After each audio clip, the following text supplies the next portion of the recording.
Hey everyone, what's going on? Welcome to the channel and welcome to this impromptu, once again, hangout and chat live stream. You guys know that I kind of like just flick on the camera, go live and just kind of talk to you guys, you know, how your day's going, how your week's going.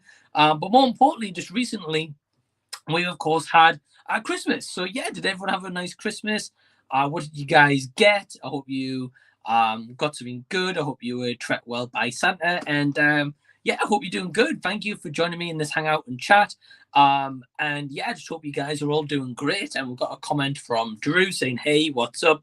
So, hey, Drew, I hope you're doing well, my friend. Thank you for tuning in and thank you for watching the live stream. And we've also got John Smith saying, ahoy, ahoy all. So, hey, John, always love your greetings. Yeah, I hope you're doing well, man. Thank you for tuning in. And yeah, thank you to any of you guys who are tuning in live right now or after the fact. I appreciate I pretty much gave like 10 minutes notice here.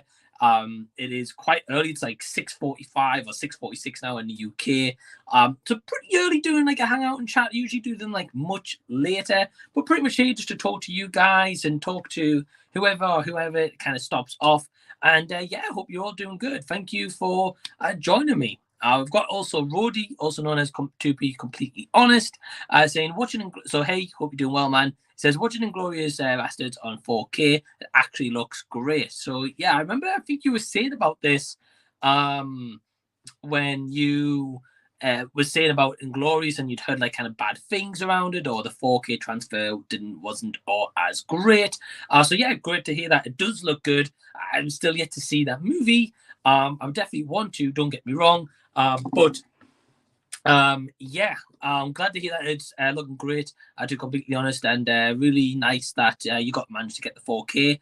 And yeah, again, you know, anyone who's watching live right now or even after the fact, yeah, I just want to say that I hope you guys all had a fantastic Christmas.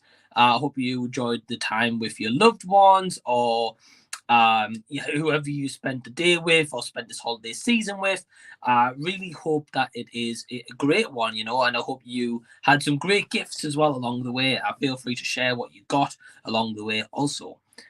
We've got True Action Star off the Dale saying, evening. You're the guy who pops up and play Nintendo stream, so nice to meet you. Yeah, so lovely to meet you too. I always support Pete on his Wednesday live streams that he does at 7:30 p.m. UK time. Pete's a fantastic guy. I've got nothing but love for Pete. And whenever he does a stream on Wednesday, I always try to tune in, or if I can't tune in for the full thing, I'll always leave a couple of comments and questions just to engage with him and his guests, usually Andy and Mike as co-stars and whoever he has guests like alongside him. Yeah, I always love like supporting other people and other YouTube channels if I'm able to. I definitely have a huge list of YouTube channels that I watch pretty much like every video, and I always try to support other people because this is how we would grow on YouTube and also grow friendships. More importantly than anything else is to support that person and really develop and invest in their channel. So yeah, so anyway, sorry when I run a bit of a tangent there, but yeah, great to meet you. Thank you for stopping by. And also said, hope you have a nice Christmas. Yeah, so I had a great Christmas. Yeah, it was really nice. I was quiet, but not a bad thing at all because I like having a quiet Christmas. And I was busy, don't get me wrong. Spent time with my family, spent time with Emma. I spent time with her family as well, which was awesome.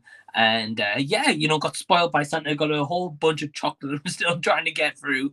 And I kind of like, well, I don't want to keep eating chocolate, but I keep kind of just constantly, it's just there, you know. It's like I turn my head right now and I can literally see a big, huge bar of Toblerone, which is one of my favorite chocolates. So yeah, it is one of those. But yeah, I hope you had a nice Christmas as well, and I hope everyone else did as well.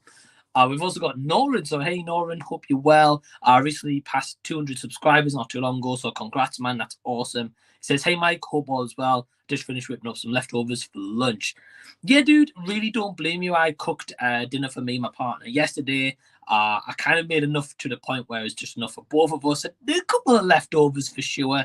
But yeah, I'm not surprised about the leftovers. Everyone goes big for Christmas dinners and stuff, and there's always loads left over, which is nice. But yeah, dude, hope that you're doing well. Thank you for stopping by, and yeah, I hope you had a great Christmas, my friend. And thank you so much for stopping by. We've also got Rob from Exploitation saying, hey, Mike, how's it hanging? Yeah, hey, dude, I'm doing good. Hope you are too. Great to see you here, Rob. And let's have a look. And yeah, it's just so great to have you here, man. Yeah, and I hope you're doing well. Let's have a look. We've got a couple of comments here, so I will get to everyone's comments. So sorry if I'm a little bit behind. Got John saying, for me, Inglorious is Tarantino's most meh movie. Yeah, I've heard a lot of positives about the movie for sure. And yeah, definitely heard a lot of positives about the movie. Definitely one I want to check out in Tarantino's filmography. Haven't got to that movie as of yet, but I do know a couple of people that aren't huge in that movie. So it's always nice to have that divide, so I don't go in and thinking, wow, it's going to be like the most amazing Tarantino movie or one of the biggest hidden gems I've ever missed in my life. And it's like kind of actuality being like, for some people like John, for example, it doesn't work for him, but maybe like Roddy, he said it looks great. So maybe he's a big fan of that, so it's nice to have that contrast so I can go completely in and fresh. So yeah, it's great to have you, John, and great to hear your opinion about Inglourious as well. Because we've got True Action Star saying The Hateful Eight is the most underrated Tarantino film. Have seen that? No, I don't think I've seen Hateful Eight. I've seen Django Unchained. Yeah, Django Unchained is the one I've seen. Sorry. And I really like that movie. I think it's a great movie in Tarantino's filmography. I've seen about 5 or 6 of his movies in total. My favorite, personally, is Reservoir Dogs. Of the ones I've seen, the ones I didn't like was kind of Death Proof and Kill Bill Volume 2. I was not a fan of that movie. I definitely prefer the first one. Definitely think it had like more of a story and kind of like edginess to an extent. Uma Thurman is fantastic in the role. But yeah, Hateful Eight is yet one I have to see.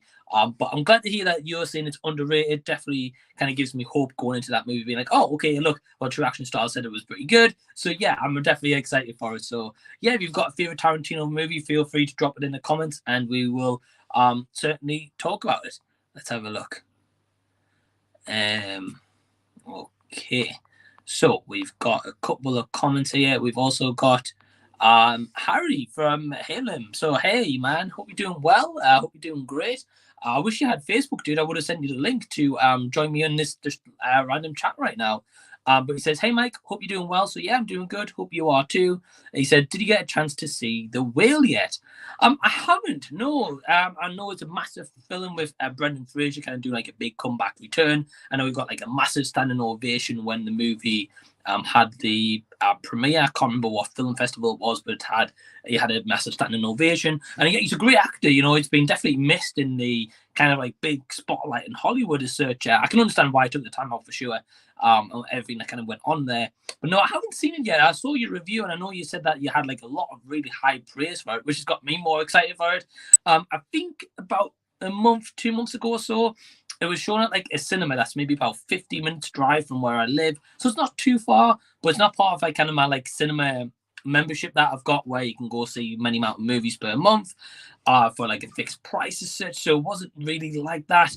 And it hasn't been shown in like general cinemas at the moment. So because of that, I haven't had a chance to check it out. I'm not too sure in the UK the exact date it's actually getting released. So I'm definitely looking forward to it, man. I can't wait to see the movie. I've heard nothing but good things about it. I'm still going to go in with pretty much like very, very, very little expectations because I don't want to build myself up and be like, wow, it's this masterpiece. And then it turns out that I didn't really think that because I'll just be disappointed.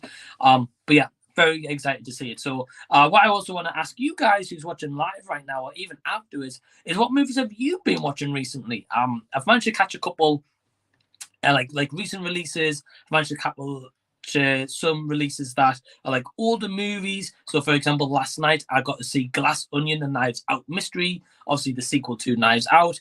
I thought it was a good movie, but I wasn't really over impressed with it, but my partner Emma loved it. So definitely a difference of opinion. I definitely prefer the first movie of that one. Of course, if you guys have been following the channel or if you're interested right now, I've got videos on there of my Christmas special, the third annual Christmas special, where I talk about National Lampoon's Christmas Vacation, Alone for Christmas, Born Alone, whatever you want to call that movie, and then obviously other ones as well in the mix. So yeah, I had all those kind of movies. I've definitely checked out a lot of them, so I want to hear from you guys and what you have been watching recently. We've also got Nolan saying Four Rooms is a fabulous film that Tarantino is one of the co-directors on. I've never heard of Four Rooms. That is a new one to me. So I've obviously not seen the movie, but I've never even heard of Four Rooms.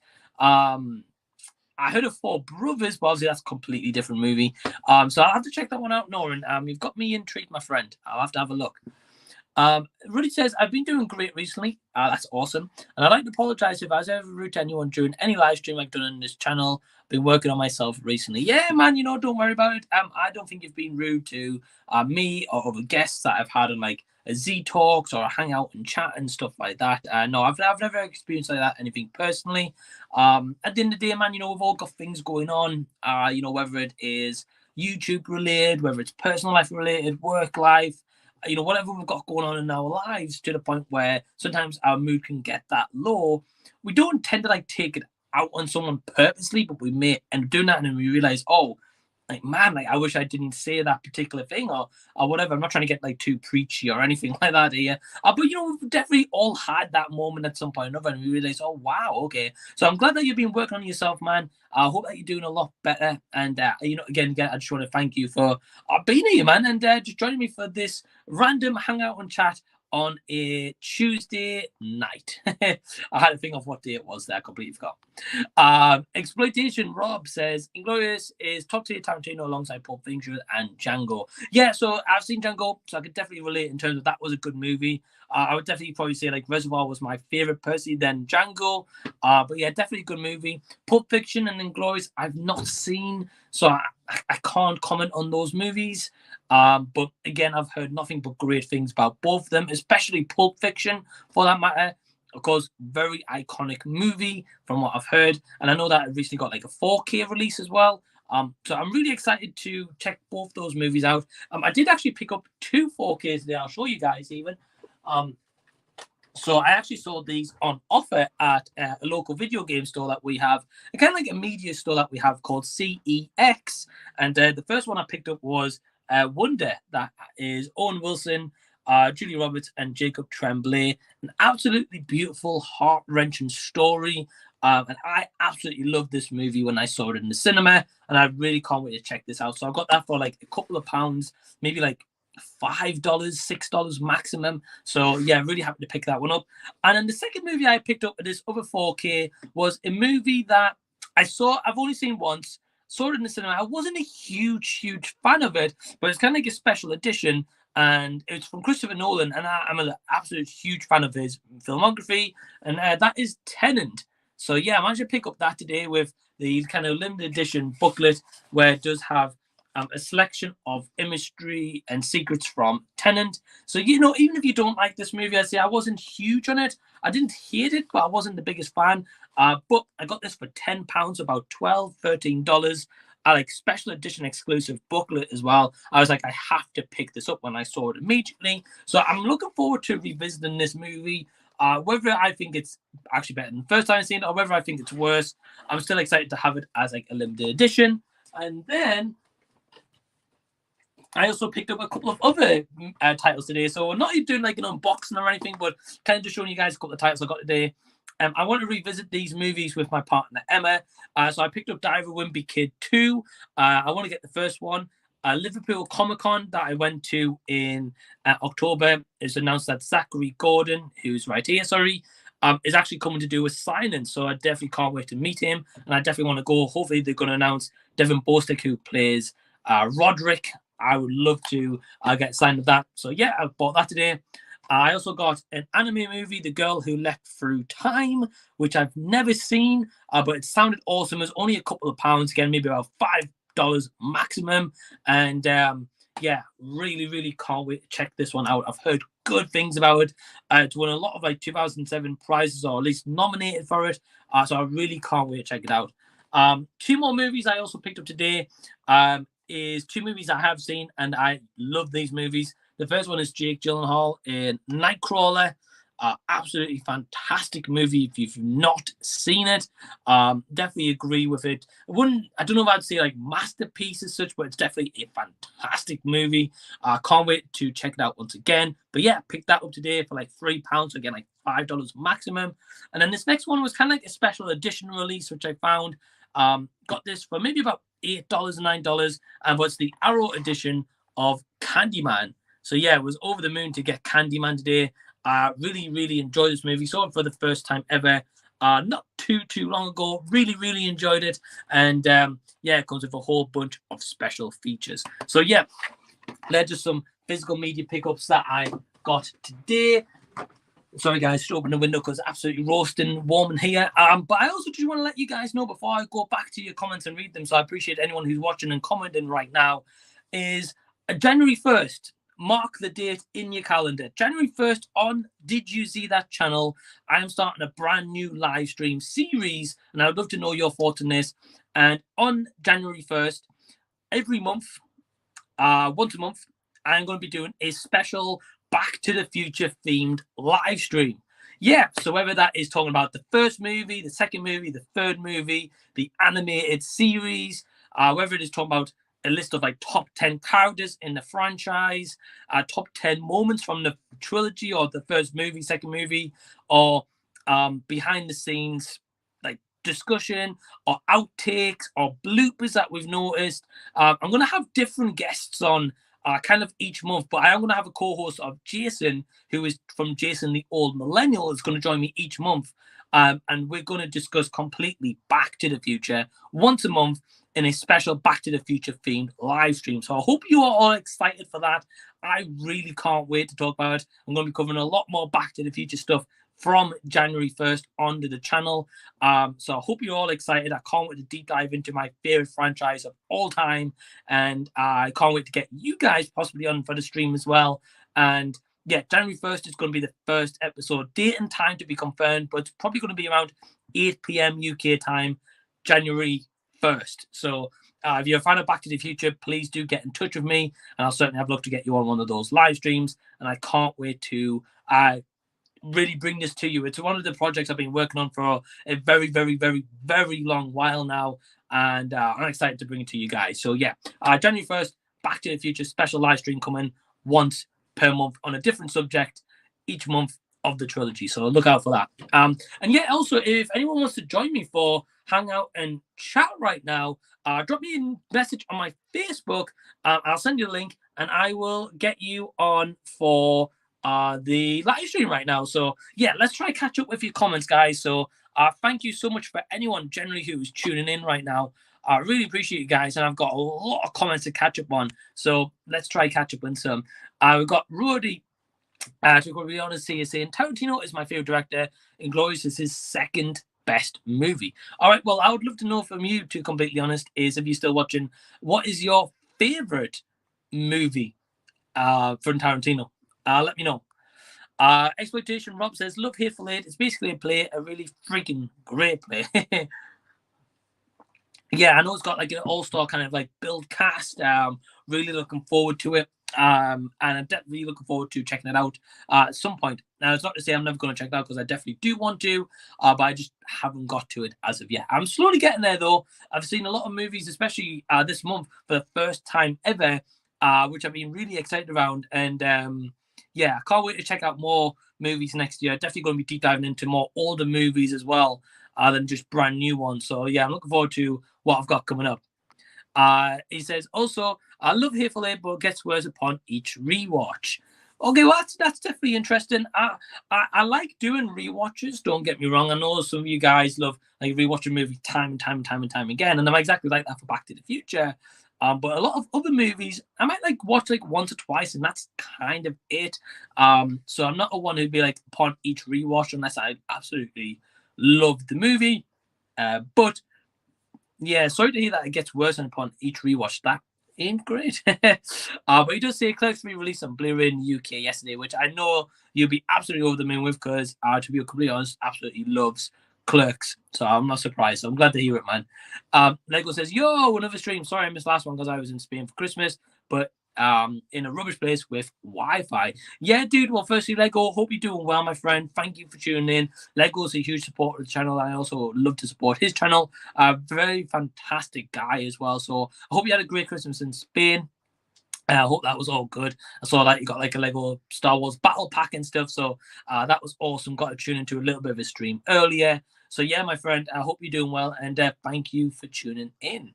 Noran says, Clerks 3 was the most emotional I got all year of a film. Kevin Smith does it again. Yeah, so my partner, Emma, loves the Clerk franchise overall, and she saw the third movie, and even she was saying that she got like really emotional with it as well. So that's great to hear. Yeah, clearly goes to show that Kevin Smith kind of put a lot of passion into that movie. I've not seen the other Clerks one, so I can't comment if they're any good, if the third one's the best, most emotional, whatever. But I'm glad it works for you, Noran, and I know it works for To Completely Honest as well. And yeah, man, great to hear that, and I'm certainly going to have to get on to the Kevin Smith movies. I'm definitely slacking on that one. We've got Tim saying, "Hey man, happy Tuesday." So hey Tim, hope you're well, my friend. Thank you so much for tuning in, and I hope that you are doing good. To be honest, completely honest, I tried watching the original Top Gun, but I got an hour and 20 to it and just couldn't stand it. Yeah, so if any of you guys are unaware, also today I did just drop my top 10 movies of 2022, which I had an absolute blast putting that video together. I will say I had even more fun putting together the worst of 2022, which will be coming in a couple of days' time. It will be up live early on Patreon tonight. So right below in the description box is a link also to my Patreon if you want to sign up. Definitely get a massive lot of exclusive content and benefits over there. You guys hear about me plugging every video, but again, it's in the description if you want it. But yeah, in regards to Top Gun and why I bring all this up is because in my best video today, I of course talk about Maverick, which I think I'd be surprised if it's not on someone's top 10 list. But again, everyone's different, so I can completely respect that. But yeah, I watched the original Top Gun before watching Maverick, like maybe a day or two before, and I was not a fan of that movie. I completely appreciate it was like 80s machismo. It was definitely like a product of its time. Some of it's aged well, some of it hasn't aged as well. But for me, I was not a big fan. So when going into Maverick, I had pretty much like zero expectation. I was like, a sequel to a movie like 30, 20 odd years later. I believe it was over 30 years later. And blew me out of the water. But I do know everyone's not a fan of this movie. But some people prefer the original over Maverick. It's one of those things. But yeah, for me, absolutely love Top Gun Maverick. But the first one, my friend, I agree with you. I was not a fan whatsoever. Jordan says, I really like The Hateful Eight, but yeah, it does have a huge plot hole. Okay, well, I'm intrigued. I've not seen it, of course, so thank you for like the non-spoiler there, John. But yeah, I've not seen it, my friend. Definitely, I'm looking forward to it. But yeah, huge plot hole. That does not sound good. But thank you for kind of giving me that heads up. And Lego says, I just came back from traveling to Spain, so on my way there, I watched a few movies I never saw, like Secret Headquarters, Moonshot, and Flipped. And some I have seen, like Polar Express and Back to the Future 3. Well, firstly, dude, you were awesome for watching Back to the Future 3 on the plane ride. I hope that you got back safe. It sounds like you just said you got back, so I'm glad that you got back safe and arrived safely. Yeah, I've never heard of Moonshot. No, I have heard of Moonshot, sorry. I've never heard of Flipped. That's the one. Moonshot, I heard, wasn't great. Same with Secret Headquarters, but if you're still watching Lego, let me know if they are any good. Polar Express is one I've not seen, but I did have on the Christmas list yet. I haven't got to it. Don't know if it's good to still watch it now. I know it's like holiday season, but not really as such for myself. But yeah, glad that you got to check out a lot of movies. That's awesome. And glad that you managed to fit in Back to the Future in there as well. That's awesome. Rob from Exploitation says, brought my daughter some horror films for Christmas. Me going through these. 28 Days Later, From Dusk to Dawn, etc. 28 Days Later, great movie from what I remember. From Dusk to Dawn is a one that is on my list, but I've never seen it. My partner Emma continuously tells me all the time it's a fantastic movie. I need to check it out. I know it's got like a brilliant cast and it's a well-regarded movie, but I've just never seen it. Yeah, man, I'm glad that you bought your daughter some Xmas kind of horror movies for Christmas. Sorry, that's really, really awesome. I'm glad that you're covering some horror movies as well. I do see that you put up a new video either yesterday or today. I believe it was yesterday. Collaboration with Rashad, who is an awesome friend. So I've got that to check out, my friend. So that is on my watch list. But yes, From Dusk to Dawn will be getting added to my list as well. But I hope you had a good Christmas. I hope everyone watching or after the fact had a great Christmas. Let me know what you got up to. John says, 4 Rooms is pretty good. Tarantino segment is the highlight. Okay, let me just quickly look at my laptop right here, what this 4 Rooms is, because no one mentioned this earlier, and I have no clue what this movie is. So yeah, guys, my laptop's literally just right here. So Four Rooms is a 1995 movie for anyone who doesn't know. It stars Tim Roth, Antonio Banderas, Sammy Davis. Wow, okay, it's got a pretty good cast. Okay, cool. And okay, it's an anthology comedy. Wow, okay. Okay, you don't really hear or see about anthology comedy movies. I guess like maybe like Carry On Camping, obviously have that like big massive series or whatever it is. But yeah, wow, okay. Yeah, okay. I'm gonna have to check this out. Right, okay, yeah, I'm adding it to my list, John and Noran. Thank you for the shout out.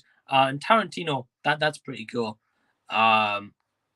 And Ruddy just saying, thank you very much, Mike. Yes, I thought it was a Monday. Yeah, I mean, these days have been blending into one recently, and especially with like Christmas and the holiday period and stuff like that. Yeah, my friend, I completely see where you're coming from, but I'm glad that you're okay, and I hope you're doing okay.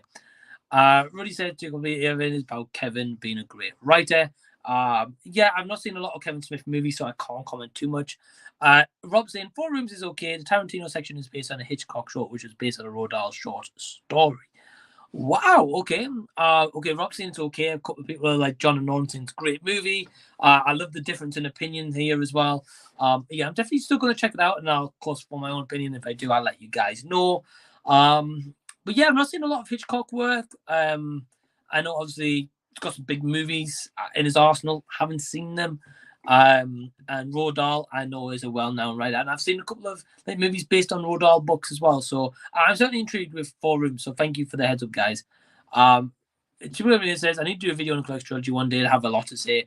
Dude, I'm really surprised you haven't really done like a video essay on Clerks right now, but I'm looking forward to it. Yeah, and as I say, guys, if you want to join me, drop me a message on Facebook.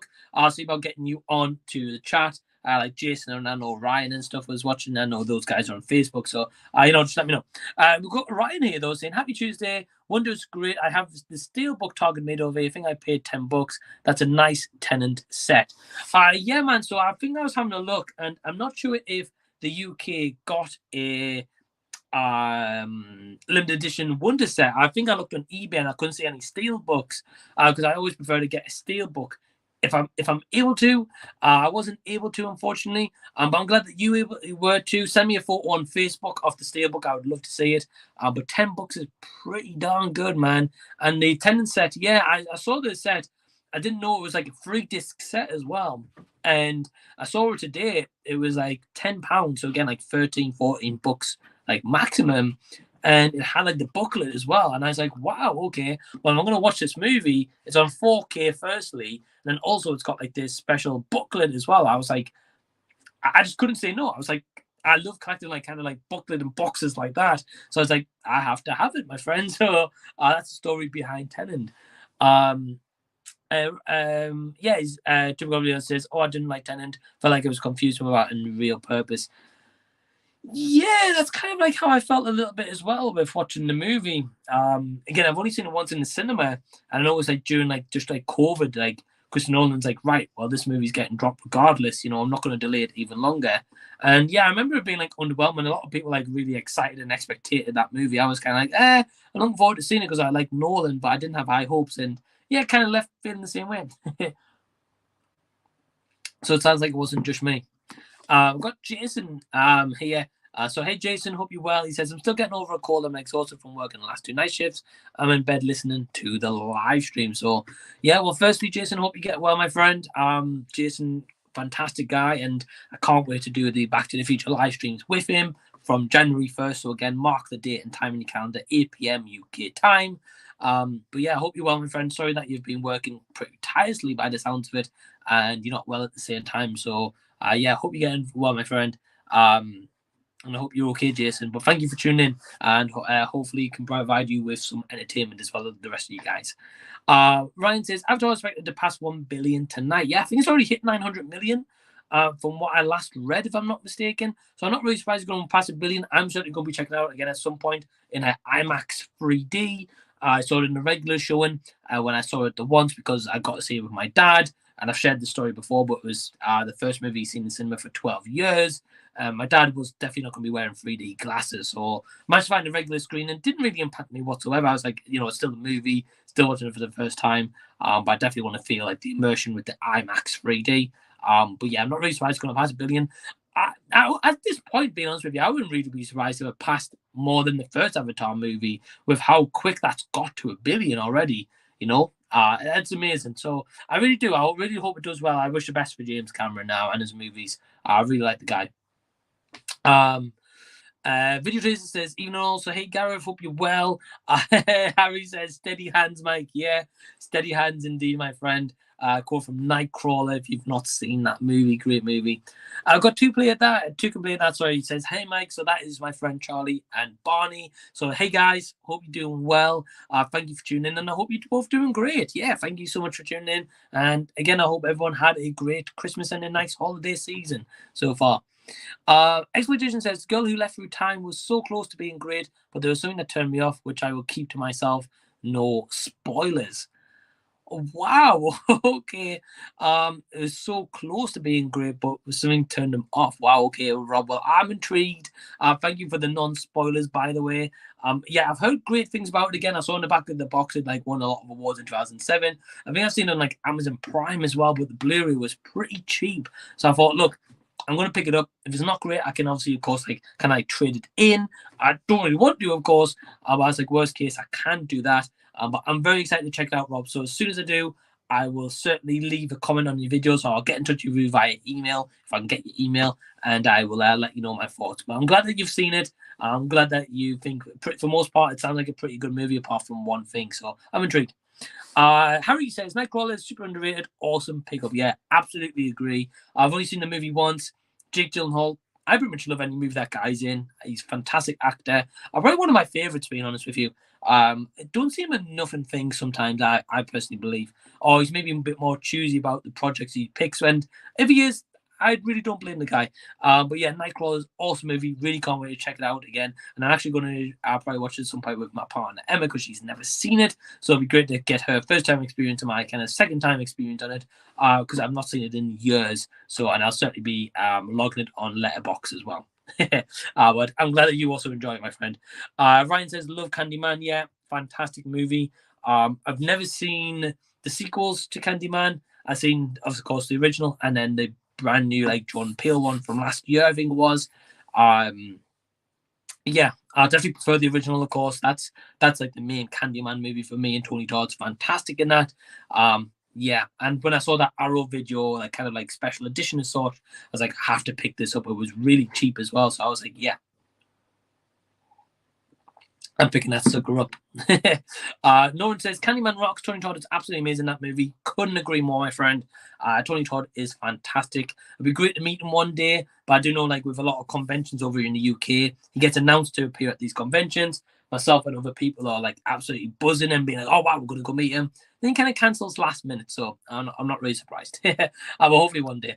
My brother Joe says, looking forward to the new live themed streams, Mike. So yeah, hey Joe, thanks. I hope you're doing well. Great to see Joe today and my brothers. We had a day out, us guys. It was a really good fun day. And yeah, I really can't wait to bring this Back to the Future theme live stream once a month. Really, really interested in that. And I think it's going to be a great series, and just a bit more love and dedication for my favorite movie franchise of all time. So I'm looking forward to it. And Nora's saying, oh yeah, Jason and Mike collab, can't wait. Yeah, my friend, tune in. Noran, I think you're a fan of Back to the Future too, so I'll probably get you on the stream as well. But keep an eye out, my friend. I really can't wait to bring this series to the channel. Jason says, looking forward to it still. I've got my Back to the Future tattoo yet. I'll plenty of time, Jason. You've got to January 1st. We want to get a tattoo now. I'm only kidding. Yeah, you don't have to have a tattoo, my friend, but that is funny though. But I can't wait to collab with you, man. It's going to be awesome. And I'm really hoping everyone else is excited for it. Jingle Beyond says Reservoir Dogs is his best film. Oh, okay.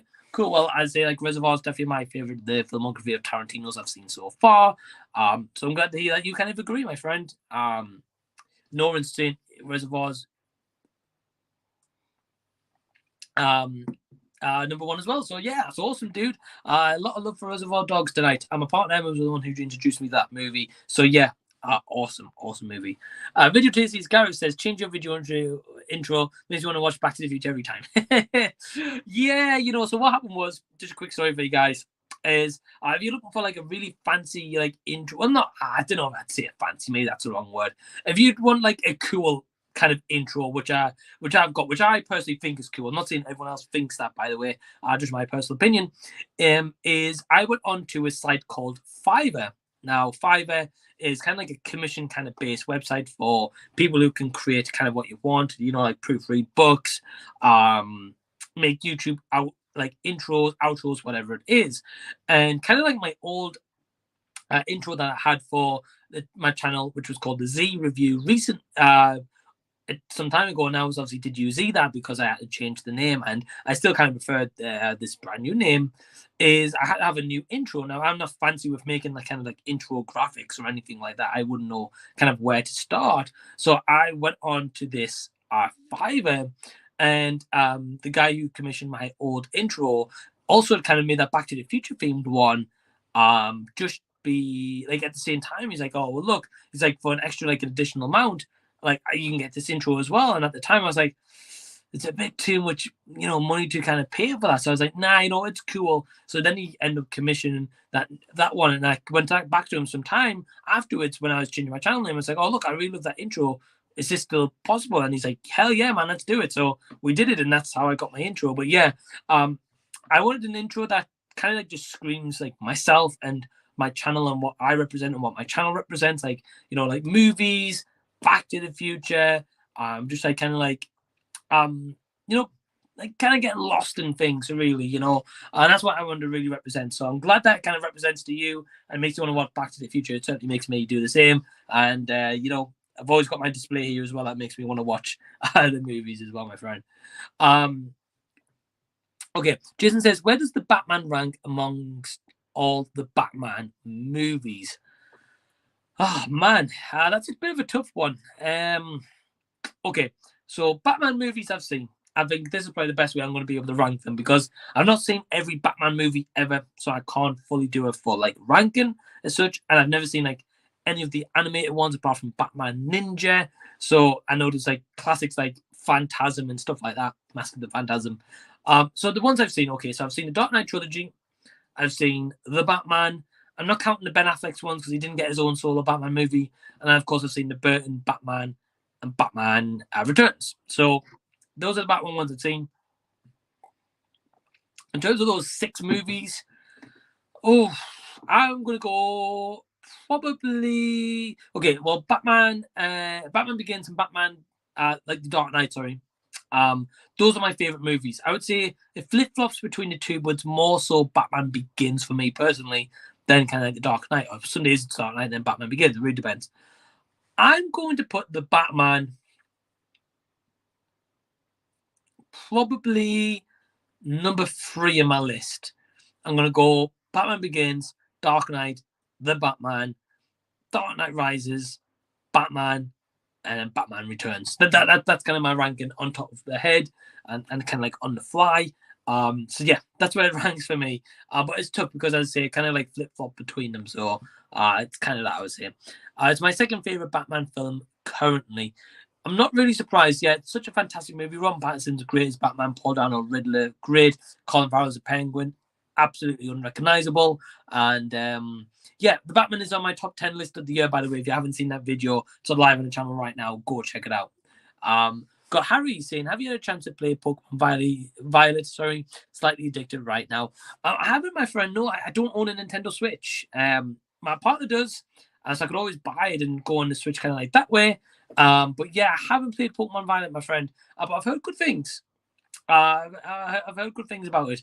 And like the Pokemon games, last time I kind of remember playing one properly was kind of like DS kind of days. Or maybe like very end era of Game Boy Advance, like SP. So it's been a very long time. Definitely want to kind of like watch them at some point. And play them, at some point, and like obviously do up to date graphics and like storylines and stuff. Probably now, I probably won't recognize any of the Pokemon now, but I definitely want to check it out, my friend. But yeah, not played it, but I'm glad that you're addicted to it right now. It sounds like an awesome game. Yeah, always love talking about video games with my friends, so I'm glad to hear about Pokemon.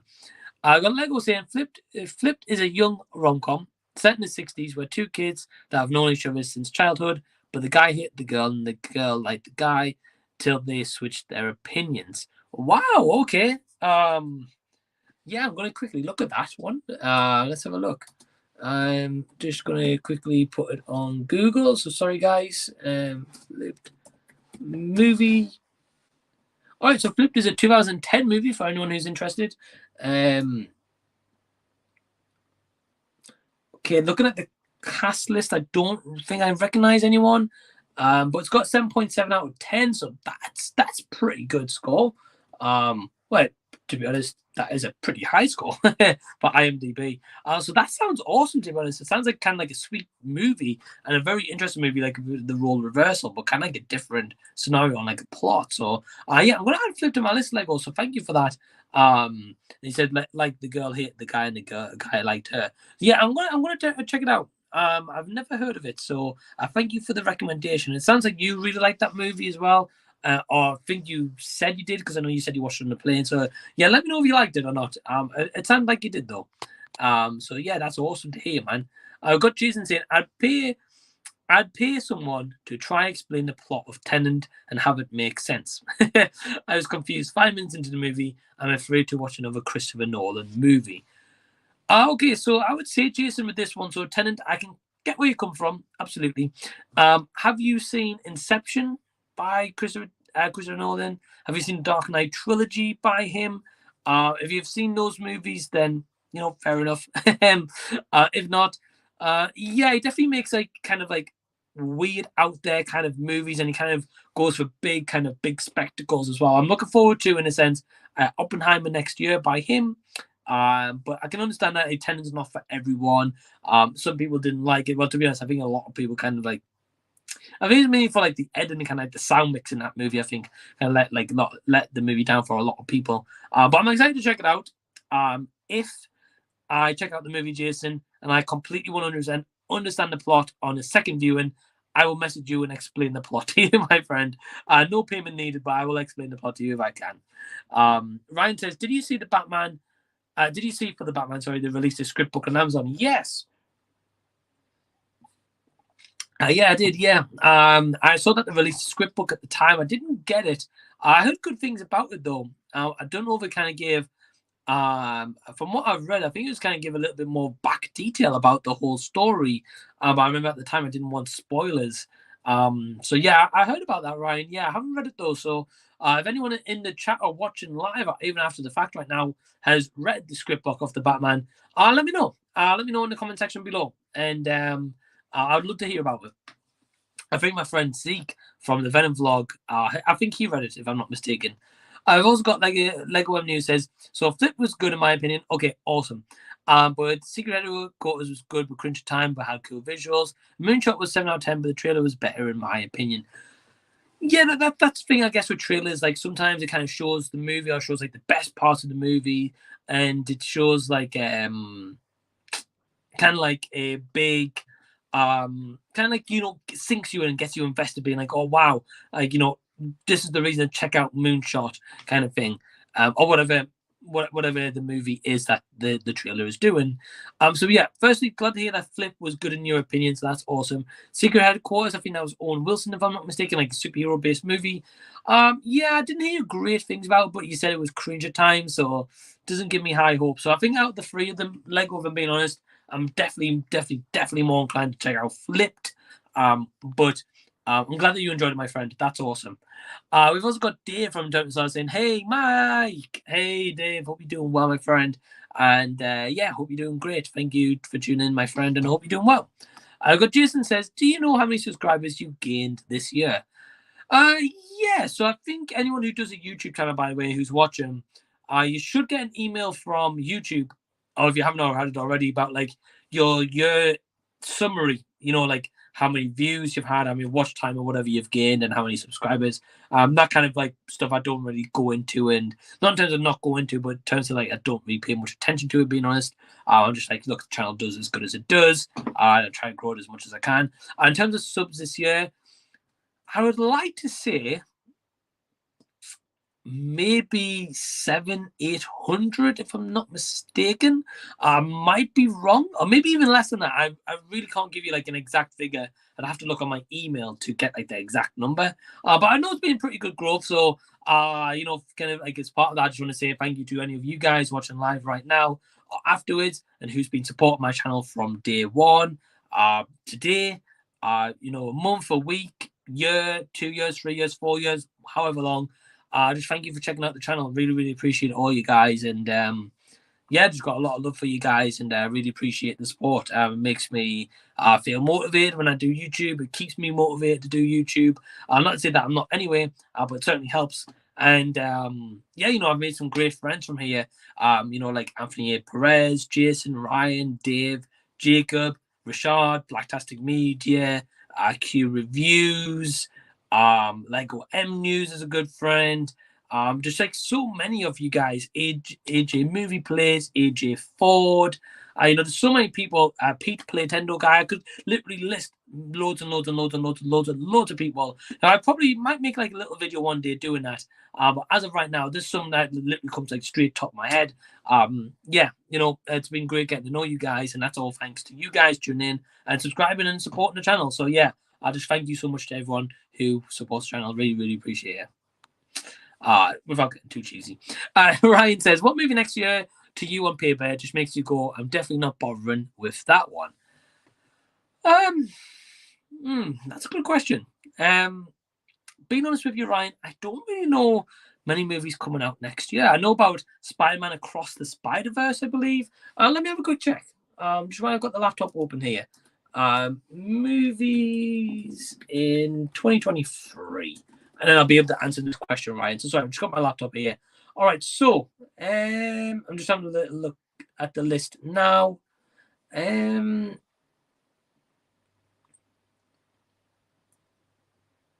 Okay, so I've got a couple on the list right here, like on my laptop right here. A couple that screams out to me immediately is the Meg 2, The Trench, it's called.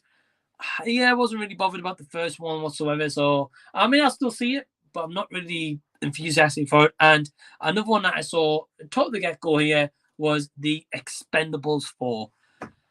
You know, a trilogy that I really don't care for. I've never went back to revisit them. I thought that they were just completely dumb and could have been better movies. And yeah, I'm going to go those ones. Just like top of my head, I'm going to go those ones. What about yourself, though? What about you guys? Is there any movies to you on paper that you feel, right, 2023, I'm not bothered about that movie? Let me know. Right, let's have a look. So we've got some more comments here. We've got AJ's Movie Place in the evening. So, hey, AJ, hope you're doing well, my friend. And thank you so much for tuning in. And yeah, I hope you had a great Christmas, my friend. Lego News says, I believe an email like that comes on the first day of the new year. Yeah, it can do in terms of YouTube. I've already had mine. I think I got mine like early December out of all places. But maybe when you start your channel, or I don't know what goes on. But yeah, my friend, keep an eye out. Keep an eye out. I'm interested. He says, wait, I'm gonna go check my channel, but with a calculator. Yeah, okay, dude. Yeah, if you get some totals, let me know. AJ says, hope everyone has had a great Christmas. Yeah, I wish the same, AJ, absolutely. And I hope you had a great Christmas, my friend. And thank you so much for tuning in. Yeah, let me know what you guys got up to. Lego says, Lego M News, sorry, says, I have gained more than 280 subs this year. Fantastic growth. I do have on my watch list, Lego, your Secret Wars trailer that you put out, like the Lego version, obviously. I'm very interested to check it out, my friend, because you make some great Lego customs. So, yeah, definitely check out Lego M News if you haven't, by the way. This guy right here, awesome dude. Yeah, go subscribe to him. Really, really great channel. Jason says, so it was my first, sorry, let me start again. I'm getting a bit waffled. Right, here we go. Jason, the old millennial, says, so it was this year that you made it past 1K subs. That must have been exciting. Big milestone. I feel like a lot of people hitting big milestones this year. So cool to see everyone's channel grow. So sorry, Jason, I could not read whatsoever. So yes, Jason. So I think it was this year I hit 1,000, or maybe it was just end of year last year I hit that milestone. I really can't remember, being honest with you. Yeah, I would like to say it was maybe this year, actually. Yeah, I think it was early this year because I know for the 1,000 special, I did a 1,000 special Q&A, and I also did the one trip challenge Q&A. That's right. Yeah, not Q&A, sorry, the one trip challenge. Yes, I did that. So that was this year. Yes, so it's great to see everyone's accomplishments. I know, like you, Jason, had passed over 150 subs. Ryan has hit 1,900. I know AJ Movie Place is like needing like 1,600 if I'm not mistaken. Lego and News has had some massive like videos take off. So yeah, I'm really proud of everyone's achievements. And again, you know, like I try to support everyone on YouTube as much as I can. I have a massive backlog of list on my watch later list, so if I haven't got to your videos immediately, I will get to them. But yeah, you know, it's just so great to see everyone's milestones and growth and progression. And you know, like this time, if you think right, if you just take a second just to stop and think, I think about January 1st, 2022, where your channel was at that point, and think about today's date, December 27th, 2022, and where your channel is right now. You know, how many extra subs have you gained? Have you had any videos that's maybe your highest watch video ever? Have you had any videos where it kind of gained massive traction and just blew up in the algorithm, or a video where maybe someone famous has commented on, you know, whatever I should be. I know I think it's definitely just great to take those moments and kind of just reflect, you know. So yeah, definitely great to see everyone's achievements. It's really, really awesome. Ryan says, I agree. I'll skip Expendables. The Equalizer 3, another one I would skip. Yeah, so Equalizer 3, okay. So I like the first movie. The second one, at best, our personal opinion, wasn't absolutely terrible or anything, but wasn't great. And I didn't realize they were making a number 3, and that was definitely one I think is definitely not needed. Yeah, I don't think Equalizer 3 is a movie that was needed. It should have just been like a one and done kind of deal. Yeah, Ryan, I'm not surprised to you, my friend. I would probably skip that one as well. Ryan says, I just sub to you, Lego. And AJ says, Lego, I just sub to you. That's awesome. Well, thank you guys for spreading the love. Yeah, go subscribe to each other. Go check out each other's channels and their content. And yeah, Lego's got some awesome ones as well. And AJ says, got a few Lego builds to do on my channel soon. Yeah, AJ, same here, my friend. So I did this on what's coming to the channel in 2023 video that's live on the channel right now, if you want to check that out. But I did mention about these kind of brick sketches I've got. I've got a Joker and I've got a Batman one. And then also for Christmas, okay, I was just looking around because I don't know where it is. Oh, it's just here, sorry. Yeah, for Christmas, my awesome partner Emma got me the Lego bonsai tree. So at some point, I'm thinking about maybe doing this as a build, and that might be as a live stream. But what I was saying in that video is when I do these kind of hangout and chats, is like these Lego builds, I'm going to build them and also have the kind of like a live chat going at the same time. So you guys can kind of like build along with me and like watch along and like comment and, you know, just have a discussion. So, yes. Yeah, I've got that as well, AJ. So I'll be cool to see you do some Lego as well, my friend. That would be awesome. I'll certainly be checking in. AJ says, I did upset the director of that silly shark. Yeah, I remember about this, AJ. So I can't remember the name, but he said didn't take it too kindly. Yes. I remember this, AJ. I remember that you commented on a AJ's Movie Place. Go to his channel. He did a great guy, by the way. He did a review on a shark movie, and it sounded like kind of like a turbo shark movie, kind of like an asylum-based shark movie, or should have been an asylum-based shark movie, but probably more serious, but still just as bad. And you know, AG was honest and just said, "Look, it wasn't for me." He was pretty much very respectful about it. Just said it just didn't work for me. And then the director stopped by and was like, yeah, like you don't know movies or anything like that. And I was like, wow, okay. I was like, everyone's entitled to their opinion, firstly, but not everyone's going to like your movie. You could be Christopher Nolan, release the Dark Knight trilogy, and someone can come to you and be like, I hate the trilogy, you know? Like, it's not going to be for everyone. But yeah, this guy, I remember that AJ. That's a funny memory, actually. I can't remember that, but you handled it very professionally. I will give you that. Ryan says, AJ, you're supposed to lie about how you feel. And he's saying, apparently so. Yeah, I guess so. I really don't know. But yeah, just to let you guys know, just while I've caught up on the comments, I'm going to take a quick drink. But also, if you want to just join, hang out and chat and come chat with me for a little bit, yeah, feel free to drop me a message on Facebook. I will send you the link for StreamYard. whether you want to be on camera or whether you just want to talk like audio only, whatever. Yeah, drop me a message on Facebook. I'll send you a link here, and we'll just chat about anything and everything. Really, I love chatting to you guys, and that's why I like putting these together. Just to, chat to anyone who kind of pops up and makes it like kind of spontaneous, and you really don't know when it's going to happen. So yeah, let me know. Yeah, sorry guys. Yeah, I'm probably going to be doing this hangout and chat for maybe around another half hour, 45 minutes or so. I'm not really too sure, but I'm going to be doing it for a little bit longer. I've got Ryan here says, I'm off here in a few minutes. If you're still on, I'll join. Awesome, dude. Yeah, hit me up. I'll send you the link. Yeah, it'll be great to have you on, my friend. And yeah, Ryan saying about kind of like reviews and stuff like, Mike, you had that little girl upset from your review. Yeah. So, okay, let me give you guys a little bit of a backstory about this one, because you might be thinking, what's Ryan and Mike going on about here? So on my channel in 2021, I would like to say it was, it might have been 2020. I really can't remember. It was definitely 2020 or 2021. I reviewed a movie called Dolphin Island. Now, this was sent to me as part of an early screener, so I was grateful to have seen the movie, and I was intrigued. Never heard of it, so I was like, okay, well, what's Dolphin Island? Like, what does this mean? Like, what's this movie all around?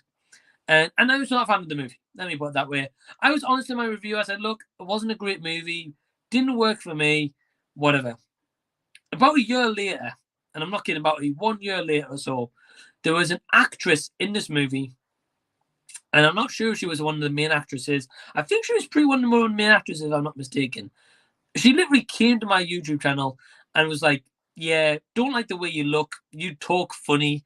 kind of like this kind of stuff. And I was like, where's this come from? It's like it kind of came from like out of nowhere. So the funny thing is, though, I checked out a couple of my friends' channels like Dave and Anthony Perez. I know those guys reviewed the movie as well, and they didn't have this person commenting or anything, like whatsoever. And I was like, what are they targeting me for?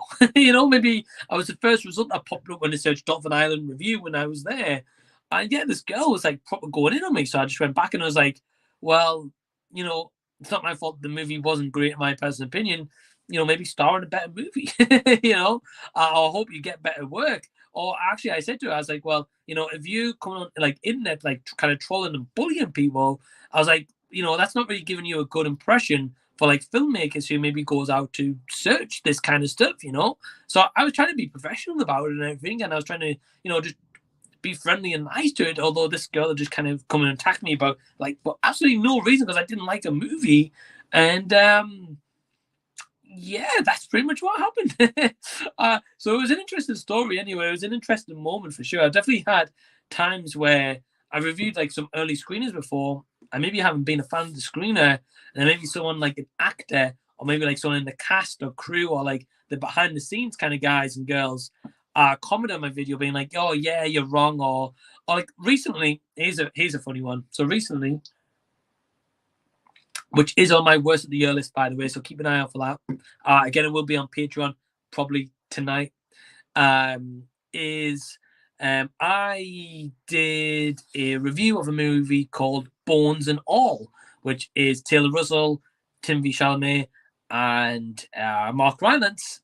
Just only came out a month ago or so, if I'm not mistaken, at least here in the UK. Yeah, that movie was awful. In my personal opinion, I did not like the movie. I thought it was boring. I have a lot of thoughts. I've got my own review. If you want to check that review, check it out. If you want to wait for the end of your list as well, check that out as well. I will just very quickly get to the story. I was not a fan of that movie. There was a comment on my review, literally from a random person, no picture, anything like that. It was just like, one of the worst reviews of the year. And I was just like, I mean, don't get me wrong, it made me absolutely laugh. And I was like, wow, okay. I mean, clearly someone just didn't agree with my opinion whatsoever.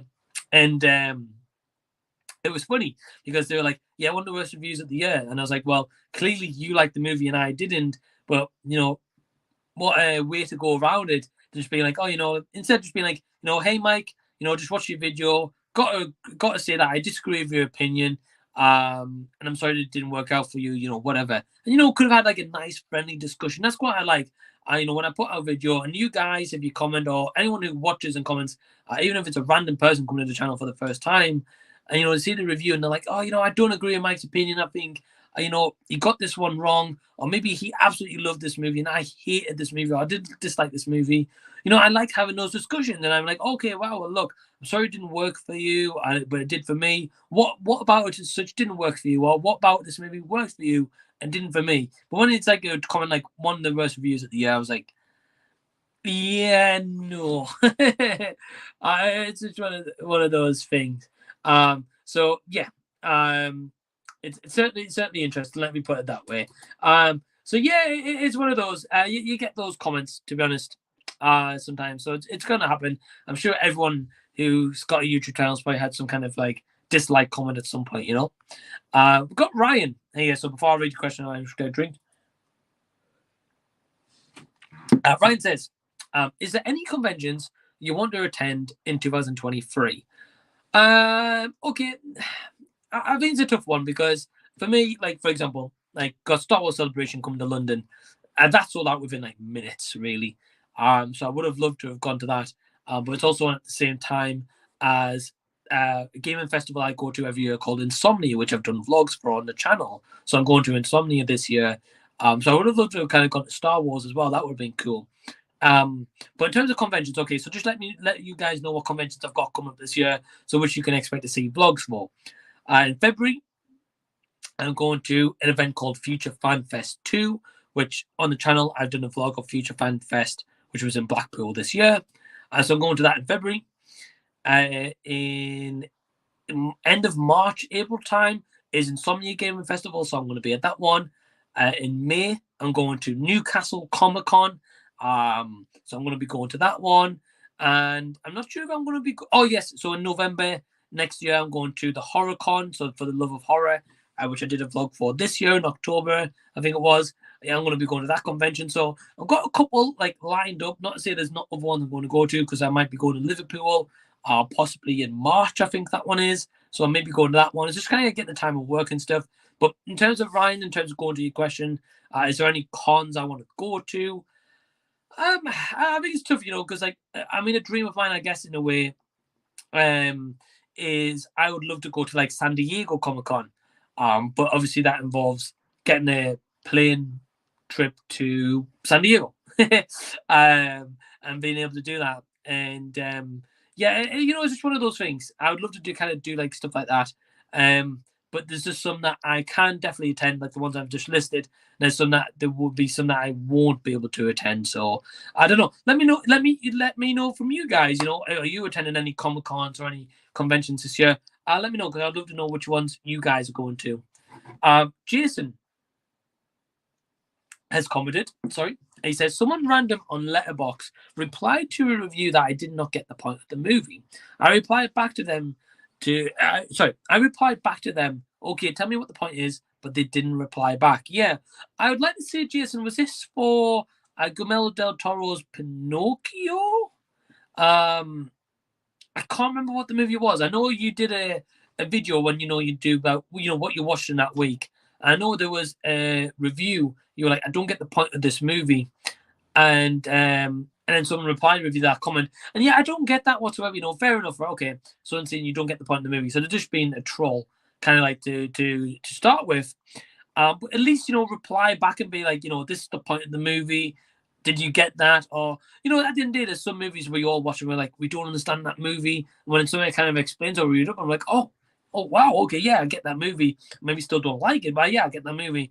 So yeah, dude, I'm not surprised that someone commented that. At the end of the day, some people can just be a-holes. That's a nice way I can put it. But yeah, I completely get it. So Jason's saying, if you don't agree with my review, I understand. Tell me where you disagree. It was not cool to just insult me, and that's it. Yeah, absolutely. And it's exactly going back to Jason, the story I was just telling before. About someone saying worst review of the year, but yeah. Why? Is it because I just did not like the movie whatsoever? I was professional in my review. I didn't say to everyone, don't ever spend your time or money to go and not check this out, because you might love it, So, yeah, completely get where you come from. Some people just think, I'll leave a comment, I'll try to be cool, and then they don't reply when you not call them up and say, like, look, explain it or whatever, and they don't reply. So, yeah, completely get where you come from. Lego News says, there was this one person who posted a random comment on one of my first shorts that being a custom Spider-Man figure, and he said that figure is beep. And I removed it, and looking back, he was right. Yeah, I would say Lego news, not necessarily. So I completely get where you come from, and you might think, is it that because now you're looking back on maybe your skills of building Lego figures, and you think, oh wow, I could have maybe done better on that custom. Like that could be like a mindset kind of thing. Like we all have videos which we done even like say a month ago or a week ago, and we thought, and we shoot say a video today, and we think, wow, that video is so much better than last week's. So yeah, at the end of the day, it's just one of those things. Maybe saying like, oh, maybe they weren't a fan of the Spider-Man figure, but they can praise you for at least trying to do some work to do that, because those Lego customs aren't easy that you make. So yeah, I know I don't agree Lego saying that it was terrible or anything like that. At the end of the day, it's just a case of you've probably crafted your skills right now, and you've made the better, make better figures, which I know you do. And you also had, sorry, he says, but this is just a stupid comment someone posted, which was one of my friends, and he straight up posted a credit that had my real name on it. When I called him, he was laughing his butt off. Yeah, oh, fair enough. I mean, still though, it's still not the point. Ryan saying, yeah, a lot of times people get upset if they don't agree. It's like you snatch their DVD off the shelf and stomped on it. Yeah, absolutely. It's one of those things where not everyone's going to agree with your opinion, and it's just a sad fact that someone can't come in and be like, look, disrespectful, being like, look, don't respect your opinion, or I do respect your opinion, but I don't agree with you whatsoever, and this is the reason why. It's simple, literally simple as that, and then you can continue discussion and be like, oh, okay, well, actually, maybe I see where you're coming from. Okay, you make a great point, or it might be like, okay, well, I respect your point, but we're going to agree to disagree, kind of thing. So yeah, I agree with you, Ryan. AJ says, I think my most memorable experience for the year was having the opportunity to talk with Nicholas Meyer, the director of Star Trek II, The Wrath of Khan, and Star Trek VI, The Undiscovered Country. That was thanks to Gareth at Video Tasties. Well, firstly, AJ, awesome experience. I know AJ's channel from checking them out. That he's a huge Star Trek fan. So yeah, if you love Star Trek, then certainly check out his channel. Also, he does. Check it out anyway. AJ is awesome. But yeah, in terms of that experience, man, yeah, having that chance to kind of interview and talk to someone from a movie, a TV show, or just something that you're very passionate around, or even just getting that opportunity to talk to someone that has a celebrity, I guess, kind of status to it. It's awesome, it's awesome to have that experience and kind of deep delve into their mind and find out maybe a burning question you have, or questions, or experiences that you would have liked to have known. Okay, well, how did they do this on set, or whatever. So that's awesome, man. I don't think I saw that opportunity. I don't know if you posted the video about it. If you did, AJ, I apologize, I missed it. But that's an awesome experience, dude. Definitely, I can imagine how how memorable that would have been. I've got Lego News says, till I had to delete it, and he was still laughing that he did again. He does so many stupid things that make me lose my mind in a funny way. Yeah, it's one of those things, dude, where with friendships, it's one of those where with friendships is you can kind of take the Mickey out of each other and stuff like that. But as long as you're just respectful about it, and as long as you guys are friends, that's the main thing. John says, ahoy, hoy, back again, had to dip out for a moment. Yeah, no problem at all, John. Thank you for tuning in, my friend. Really, really appreciate it. And AJ says, yes, I did post a video on my channel. Well, I will certainly check it out. I've only ever seen the live action Star Trek movies, like the recent ones were kind of like Chris Pine. So I really can't say it's a huge love for me, Star Trek, but I can certainly appreciate this for you. So I'll certainly check it out, AJ, and I'll support you, my friend. So I'll check it out. And we've also got the legendary D Movieman. So hey D, hope you're doing well. Thank you for tuning in. D, if you want to come join me on this live stream, or Ryan or AJ, even drop me a message on Facebook, see if I'll get you on for a little bit. I'm probably going to go for less than 2 hours tonight, guys. But yeah, we'll see. So anyway, D, he says, hey Mike, hope you enjoyed the holiday. I've been off the grid hanging with family, and it was such a blast. How was the holiday for you and yours? Also, how tough was it making your best and worst list? Okay, well, firstly, D, hey, hope you're doing well. Glad to hear that you've been hanging with your family and had a blast for the holiday season. You definitely deserve it and enjoy the time off you've had from work. That's awesome to hear. The holiday for me was awesome. Yeah, I got to spend it with like my family, got to spend it with like Emma and my loved ones and stuff. So that's been really, really cool. Just give me 2 seconds. Let's have a look.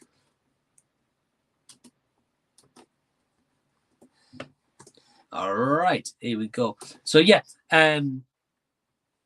So for example, holiday was awesome. D, sorry, I got distracted. Yeah, so he says holiday was awesome. So that's great. Mine was good as well. I got spoiled of Santa and stuff like that. That was really, really cool. So yeah, holidays was really cool. So glad you had a good one as well. And he said, how tough was it making your lists? I'm going to be honest. Making the top 10 best and worst list was pretty difficult.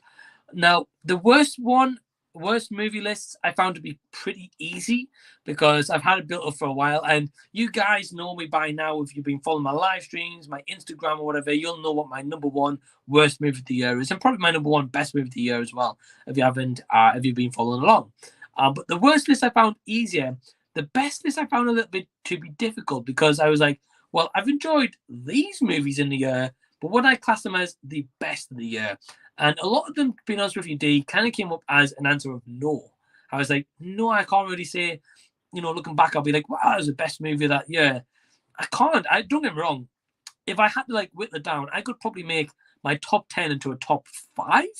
It's nice to have the top 10 because it gives those opportunities more chance for if people haven't seen them. I'd be like, look, this is my thoughts on them. If you want to go check it out, go check it out. But yeah, the best list was definitely tougher because I feel like there's going to be movies from that list that really going to stand out in years to come. We're going to be really like a lot of people, including myself. It's going to be like, say, like Top Gun Maverick. We're going to be like, wow, what an absolutely epic movie, and a movie that's going to kind of like withstand kind of like a test of time for a long time because of the practical stunt work that they do in that. So it's one of those. It's been easy to an extent. Certainly, a couple of movies in the best list, I was like, yeah, definitely that's easy to choose. But some of them, I was like, not so really. So it's one of those things. But yeah, I'd be interested, D, if you're making a top 10 best and worst list, and also Ryan, I know he will. Perez, Richard, Blacktastic, Q, Jacob, Harry, Noran, Jason, Ryan. Any of you guys who make the top 10 list, I'm certainly intrigued what you're going for. But thank you for tuning in, D, and I hope you're well, my friend. So thank you. Great to see you as always. Ryan says, how is your weather there? We've had 20s here over the weekend at night, 40s during the days, now back to 70s after tomorrow. Crazy bipolar weather. So the weather's been a bit kind of hit and miss here in the UK. So last week, like the beginning of like last week, we had like snow and like ice, and it was like in the minus weather, it's like -3 and 4 and stuff like that. And now we've got it where it's like been raining, but it's like 8 degrees. So don't get me wrong, not warm or anything, or like 6-7 degrees, sometimes 3. But it's very cold. What I'll say is that it's pretty much mainly cold. That's pretty much it. And so, yeah, it's been a bit weird. I got Jason saying, people like yourself, Harry, Ryan, Jacob, Adam, etc., sorry, usually tell me they disagree with my review, but they get where I'm coming at. I appreciate those kind of comments. Yeah, Jason. So, just to give a quick example here is, so sometimes Jason will be to the point where, like, for example, a movie this year, which was in my favorite list, was a movie called She Said. Now, I really enjoyed that movie. Probably a lot more than a lot of people did, but that's the beauty of it. I enjoyed the movie. So Jason, however, checked it out. I think he maybe watched my review, checked it out, and he's like, "Yeah, I'm not really a fan of this movie," and he felt a little bit insulted by it. And I was like, "Right, okay, well, look, that's fair enough. I'm sorry to hear that there was like experience for Jason in particular when he checked out that movie." But I'm not going to sit there and be like, Jason, well, your review's terrible and you give terrible opinions and, you just didn't get the point of the movie or anything like that, because that's not the case whatsoever. At the end of the day, Jason's an awesome guy. He talks about movies very passionately, whether he likes the movie or whether he doesn't. And it's just one of those being like, look, so I said to Jason in his video, I said, Jason, I was like, great review. Always love hearing his thoughts. I was like, I completely respect if you did not like the movie. I was like, it did work for me, however, but I can respect that it did not work for you. Sorry to hear that, but I'm glad that you gave the movie an opportunity and a chance, So, yeah, it's just a respectful way to go about it, and it's just one of those where I think a lot more people need that. you know. Anyway, to like the trolls who don't do that. John says Star Trek. I'm a DS9 fan. I met Shatner once in a hotel lobby. Wow, okay, that's cool. If this ever happens to you, don't bring up Star Trek. Do bring up the 80s cop show TJ Hooker. He'll talk all day. Wow. Okay, John. Well, that's good to know. I probably wouldn't bring up Star Trek because, as I said, I've only seen the live actions with Chris Pine. But yeah, I can imagine like with Shatner, he's got like a massive filmography, like TV work, and movies. And a lot of people are just like, "Oh, I love you in Star Trek, love you in Star Trek." And eventually, at some point, he's probably heard this for like 20 or what, how many of years now, and he's probably thinking, yeah, like join the queue of like 1,000 other people that like thousands and thousands and thousands that told me the same thing. Not to say that he's not like appreciated of it, but probably sick of hearing about. But whereas like TJ Hooker, as you mentioned, John, maybe like a lot of people don't talk to him about that. So for him, he's like, oh wow, okay, yeah. Or maybe that's like his favorite project he's ever done. So that's an interesting fact. But I'm glad to hear that you met Shatner there. Shatner, sorry. It sounds like a pretty cool guy from what you said. We've got the viewer Drew. Sorry. He says, I have excellent news to share. I just finished watching Elvis. It was really good. And Austin Butler gave an A+ performance. Yes. So I think he gave a great performance. But before I comment on that, I'm going to be bringing in a guest, and that is Ryan. Hey, what's going on? Hey, dude. You okay? Yeah, let me just adjust this camera. Give me 1 second. Yeah, no worries. No worries. Take your time. But yeah, just to comment on this view with Drew, just while Ryan's kind of getting the setup. So Elvis this year, Austin Butler gave a fantastic performance. I'm really glad that he got the recognition for that performance because he absolutely deserves it. And the movie itself was good. I enjoyed it. Definitely other people enjoyed it way more than I did, which I completely respect. I would have preferred to see it as like a documentary series personally. But yeah, I'm glad that you really enjoyed it, man. You said that was really good, so that's awesome. And I definitely agree about the A+ performance. He was fantastic. And John is replying saying, speaking of great performance, check out Brendan Fraser in The Rail. Yeah, definitely, John. I definitely want to see that movie. I've heard great things about it. And I think we've got Ryan joining. Hey, there we go. Hey, yeah, okay. Hey, dude. You okay? Yeah, man. How you doing? Yeah. Doing good. You just finished work? Yeah, man. I'm working from home today, so. Oh, okay. Not too bad. Yeah, so you can jump straight on. Yeah, I love that. Yeah, I know, man. I know, it's so ideal. But yeah, dude, how you been? How was your kind of like Christmas holiday season? It was good, man. I just went over my mom's, and we just pretty much hung out there, watched some football. Did we actually order for the first time? We ordered Chinese. We've never done that during Christmas, because like over here, Chinese, those places are always open during Christmas. Everything else is pretty much closed to eat. So Chinese places are open. So we just did like a to-go type thing and did that. All right, and was it worth it? It wasn't the best Chinese place. I've had better. Okay. But yeah, it just depends. Like some of them are like hit or miss, but that one was. I think that one was a little bit more of a miss. I think, but the fried rice was good though. I'll say that. Okay.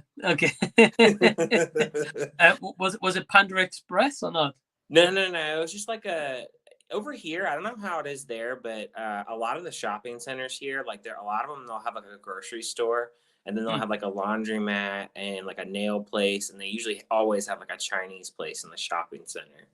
So, yeah. So I don't know how it is over there, but like that seems to be like the going like thing over here. Like every time like a grocery store builds, there's always a Chinese place in there. So just one of those kind of places, local place.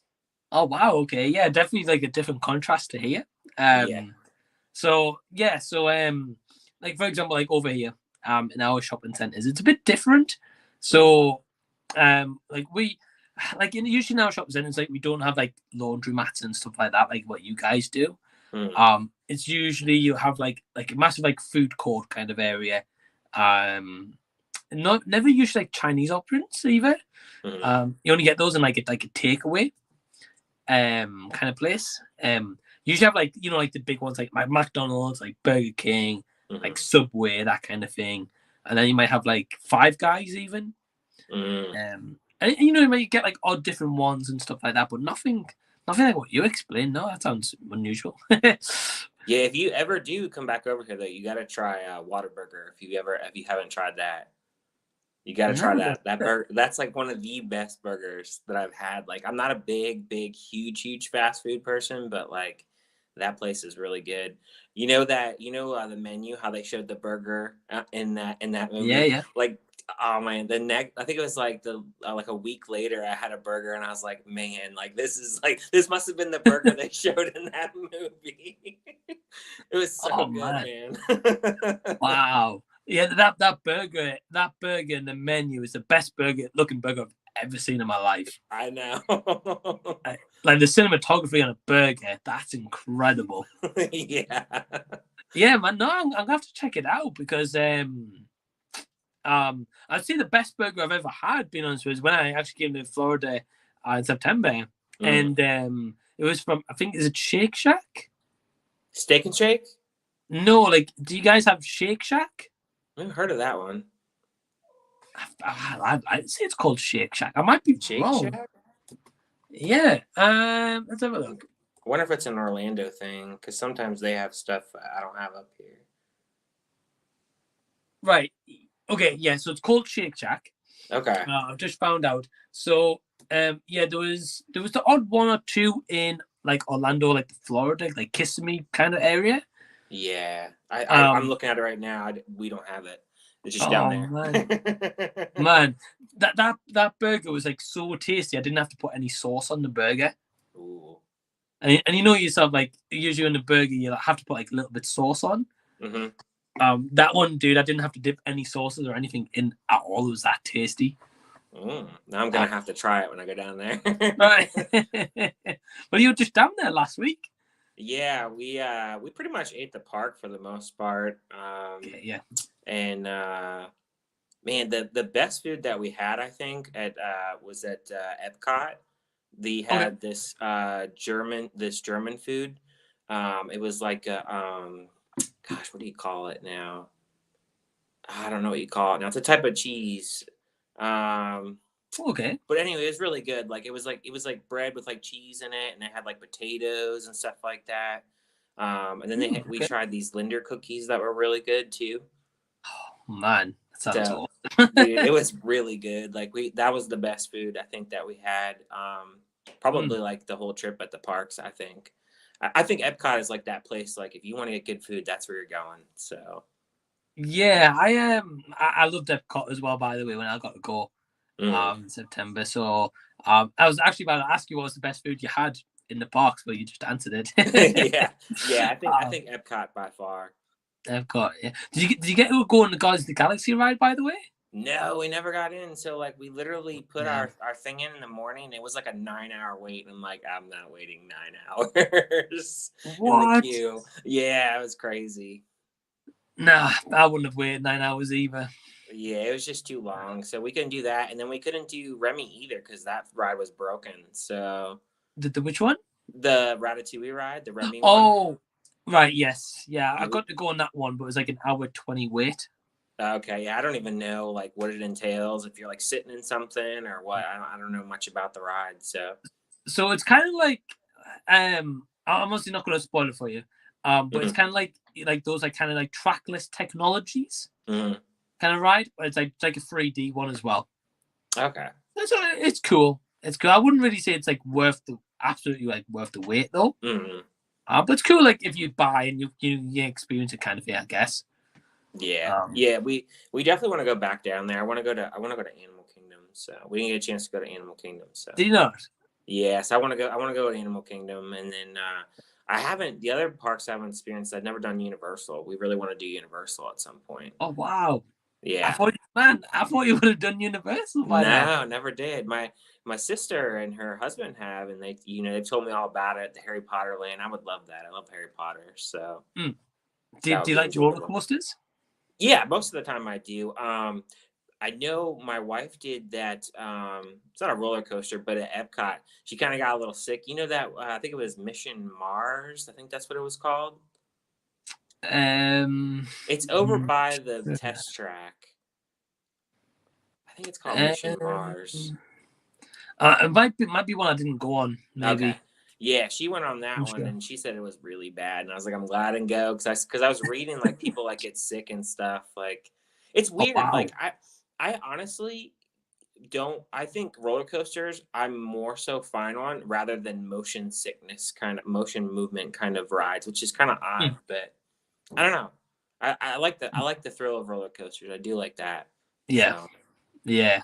Oh, dude. Yeah. Like, I get where you're coming from. I would definitely say if you go to Universal one day, in Island of Adventures, they've got like probably one of the best roller coaster kind of rides I've been on is the Jurassic World like Velocicoaster, I think it's called.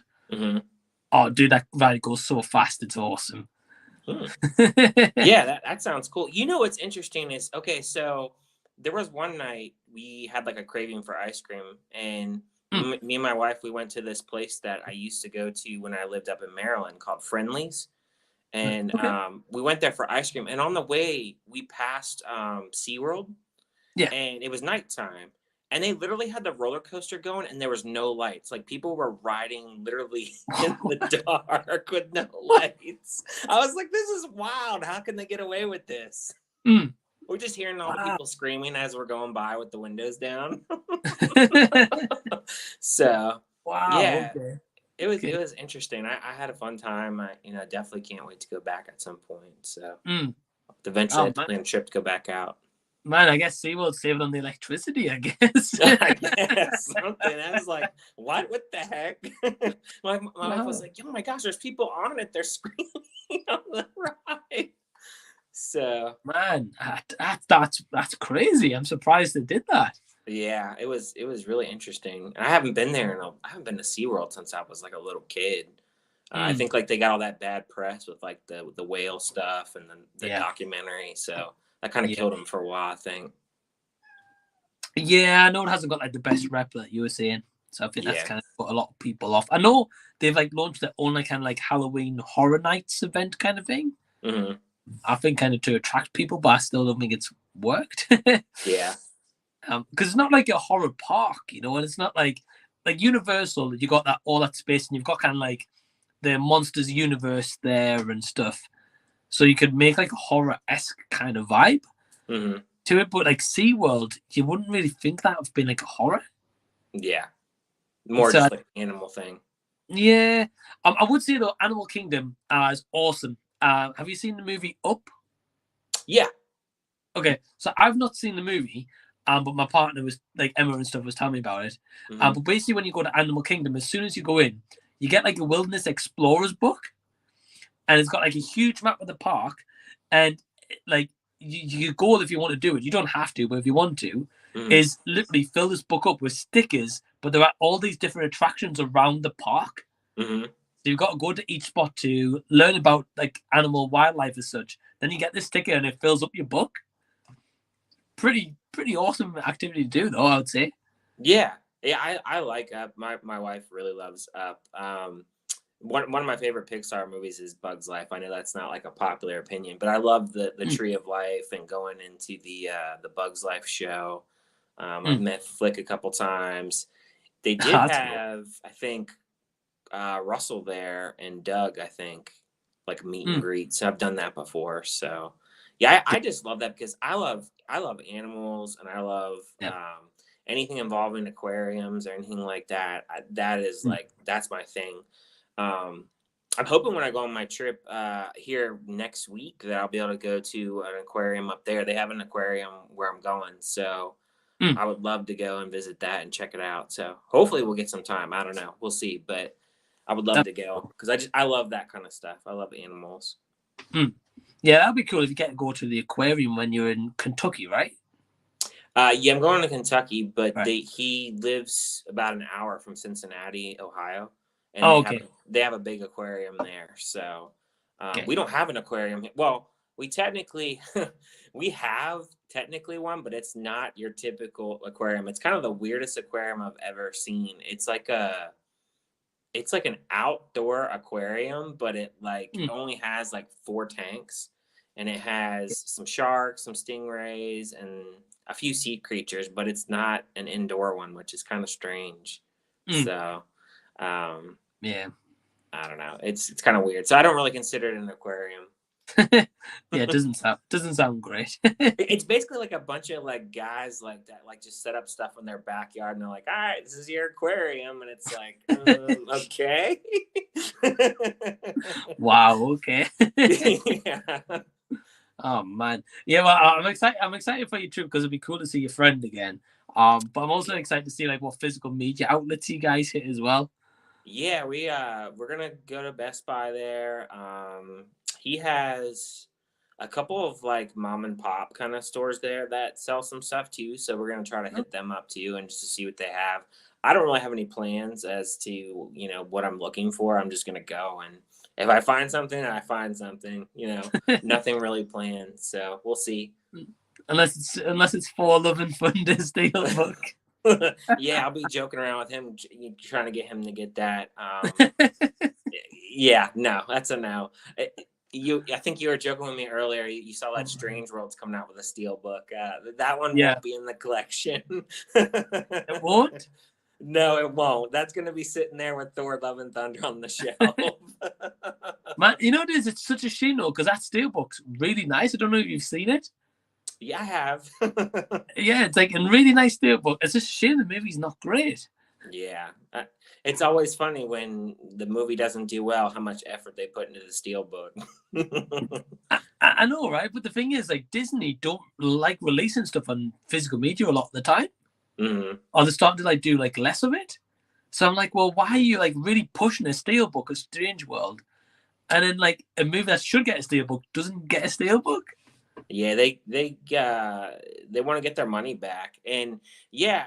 Speaking of them too, we still don't have a release for Barbarian. They keep saying it's coming, but there's still nothing announced. So I don't know what the issue is with that movie. I don't get it. I honestly do not get it. Like, because it's some small company, I think that they took over or something. You know how they take over all those small companies. So yeah, that one and See How They Run is the two that they holding hostage right now from physical media. So. I know you weren't a fan of that one, but that's okay. Nah. But yeah, but like for example, like Barbarian, we only a couple of days ago we only just got that on Disney Plus here. Oh wow! We didn't even get like a cinema release of that movie. No, sorry, we did get a cinema release, but it was very limited. Oh, okay. So I'm glad I got to see like back with Perez in September. Yeah. That was fun seeing that with D. I enjoyed it. Yeah, I don't know what the deal is with the physical media. I don't get them sometimes. It's what they push and what they don't push, and then certain things get a steelbook and certain things don't. It doesn't make a whole lot of sense. Yeah, I don't get it. So, like for example, like we were just saying, like Barbarian is a movie that like a lot of people love, including myself. I know you like that movie too. And that movie's done like really well. Like in America, probably did good at the box office. I would have thought. Over in the UK, like I know a lot of people were like kind of screaming out for that movie to check it out, you know. So that on physical media would sell really well, but then like Strange World, it hasn't done well, and it's now on Disney Plus because I know that's how you watched it. Yeah, and they're releasing on like a steelbook, and I'm just like, well, people don't like the movie, so why are they going to buy a steelbook? I mean, maybe they feel like people that skipped out on theaters, maybe. Because I don't think they did a lot of marketing on it either. And I think a lot of people don't know about it. I've asked my son a couple times, like, you want to watch it? He's like, nah, I'm good. So, and I asked my wife the other day, I'm like, yeah, I'm watching Strange World. She goes, what's that? I'm like, you don't remember the trailer we saw it in the theater? She goes, no, I don't know what that is. So there you go. I mean, two people that don't care about it, you know what I mean? So, you know, I watch it by myself. It's okay. But yeah, but then again, though, it just goes to show that people don't care about the movie. Yeah, that's true. You know? So, like, I mean, if that was the case, I'd rather just go buy a DVD. Cheapest option, probably. Yeah, I guess. But even so, like, DVDs are not cheap, really anymore. I mean, Nah. to me, it doesn't make sense to buy a DVD for $20 when you can just buy the Blu-ray for like 22, 23. Like, you might as well Right. spend the extra couple bucks, but some people Right. don't feel that way. So Yeah. No, I agree. I agree. So I think I mentioned this in my best video. I think it was. So Mrs. Harris Goes to Paris. Like, you guys yeah. have had that for a while. We just got it over here, but on DVD. And I was like, I'm not buying DVD. No. Like, no. But then I found out it's on a pre-order on websites for Blu-ray in the UK, but in March. Oh. And I'm like, well, why 3 months later are we getting on the Blu-ray? Yeah, they do that sometimes with some movies. I don't understand why they do that. There's a couple movies I've seen them do that route. I know Shudder sometimes will do that. Like, they'll release a DVD and then like months later they'll drop a Blu-ray. And then sometimes they do it because they want to test the market to see if it'll even sell with the DVD. But it's usually not. Usually most movies get a DVD and Blu-ray release. Yeah. Yeah, So, but I've noticed. it depends. Like, but I've seen movies here in the US, if they're not really that known of a movie, sometimes they'll just have the DVD in the store and you got to pre-order or order the Blu-ray online. A good example of that was Miss Harris Goes to Paris. They didn't have the Blu-ray in store. I had to buy it on Amazon. Another one, I didn't buy it, but I noticed Gigi and Nate, that I don't know if you remember me reviewing that one, but Yeah. they only had the DVD in stores for that. You got to buy the Blu-ray online. So some stores, they do that. I don't, and then Best Buy, sometimes they don't even get them at all. They just, they'll bypass it. It's weird. I will never understand Best Buy's ordering standards, because what doesn't make sense to me, for instance, is Nope came out on 4K, and Best Buy only got like a couple copies, but they'll get they just released Saturday Night Fever and with John Travolta and this movie called Platoon, and they had like 10 copies of each. I'm like, and they're all sitting there on the shelves. It's like, what are your guys' ordering techniques? Because, not to say there isn't a nostalgia for that movie, but the chances of a movie that's X amount of years old on 4K, like, there's going to be a niche audience for that. Versus Nope on 4K, people at least know about that movie. It was released recently in theaters, so you would figure you'd have a little bit more copies of that versus 10 copies of Saturday Night Fever. But I don't know. Maybe like Joe Bob's back there going, how many copies of Saturday Night Fever? 10 sounds good. Nope, I only 2. You know what I mean, man? It's like, who makes these decisions, That's a great example. I mean, I've seen it happen so many times. I never understand it, man. Like, was it your vlog? Sorry to interrupt. Was it your vlog video I watched of Top Gun Maverick, where Best Buy didn't even have the out on shelves? They never had the Steelbook on the shelf, not once. Yeah, The biggest movie of the year, and you're gonna tell me I've never seen the Steelbook once sitting on a shelf, not one time. Not even in Walmart. Walmart has pretty much the same Steelbook, but they have like this magnet over top of it. Okay. It's pretty much the same Steelbook, but I've never seen it in stores. Never, not once. It's the biggest movie. But don't worry, they got 10 copies of Thor: Love and Thunder sitting right there on the shelf. Don't you worry. I don't know, dude. I don't get it. You know what's so funny though? Every time you do a physical media pickup, you'll always come across the title and be like, this one's for Mike if he's watching.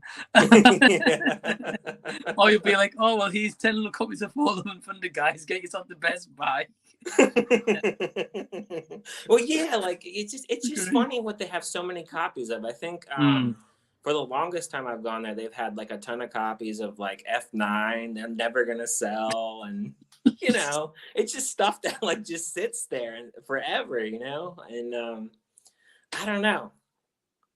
But one thing I'm starting to notice that they're doing now is later on, they're trying to empty out their warehouse and they're putting movies on 4K that are like $5.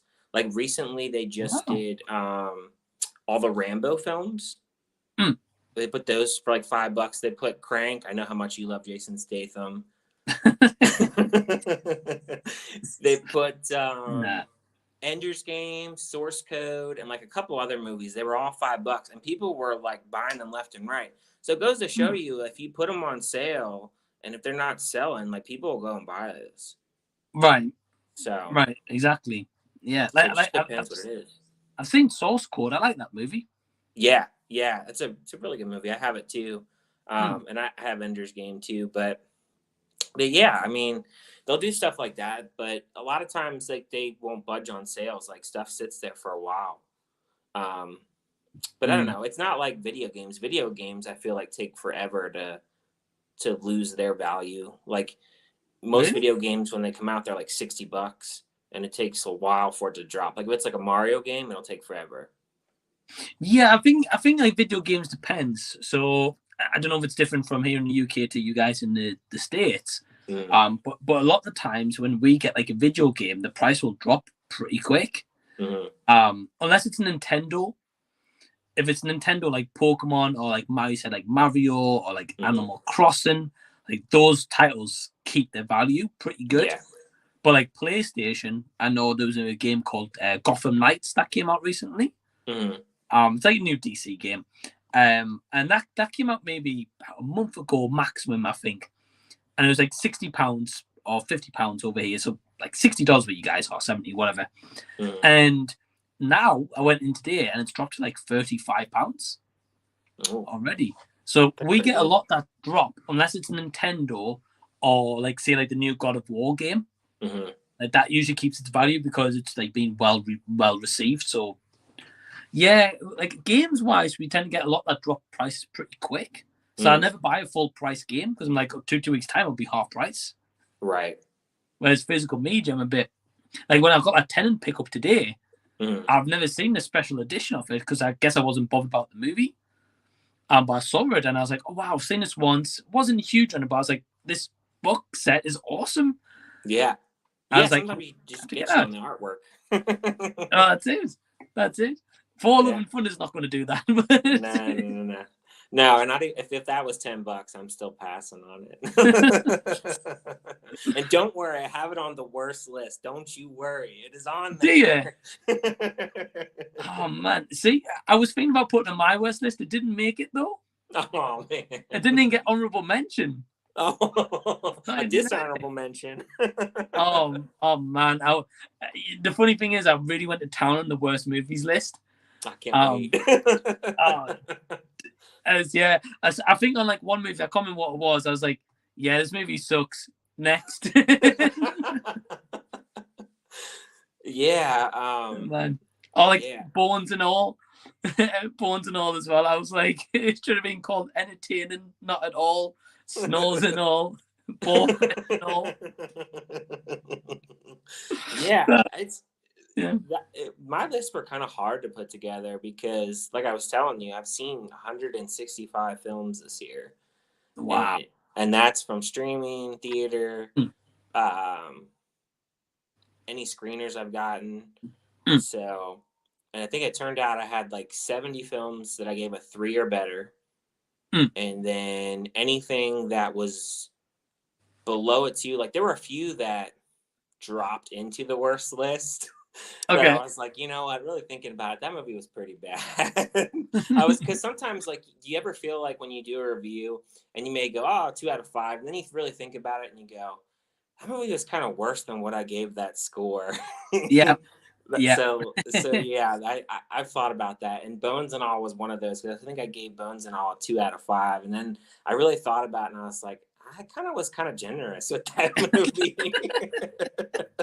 So, I mean, you know, so yeah, I think I had a total of like 50 that were bad.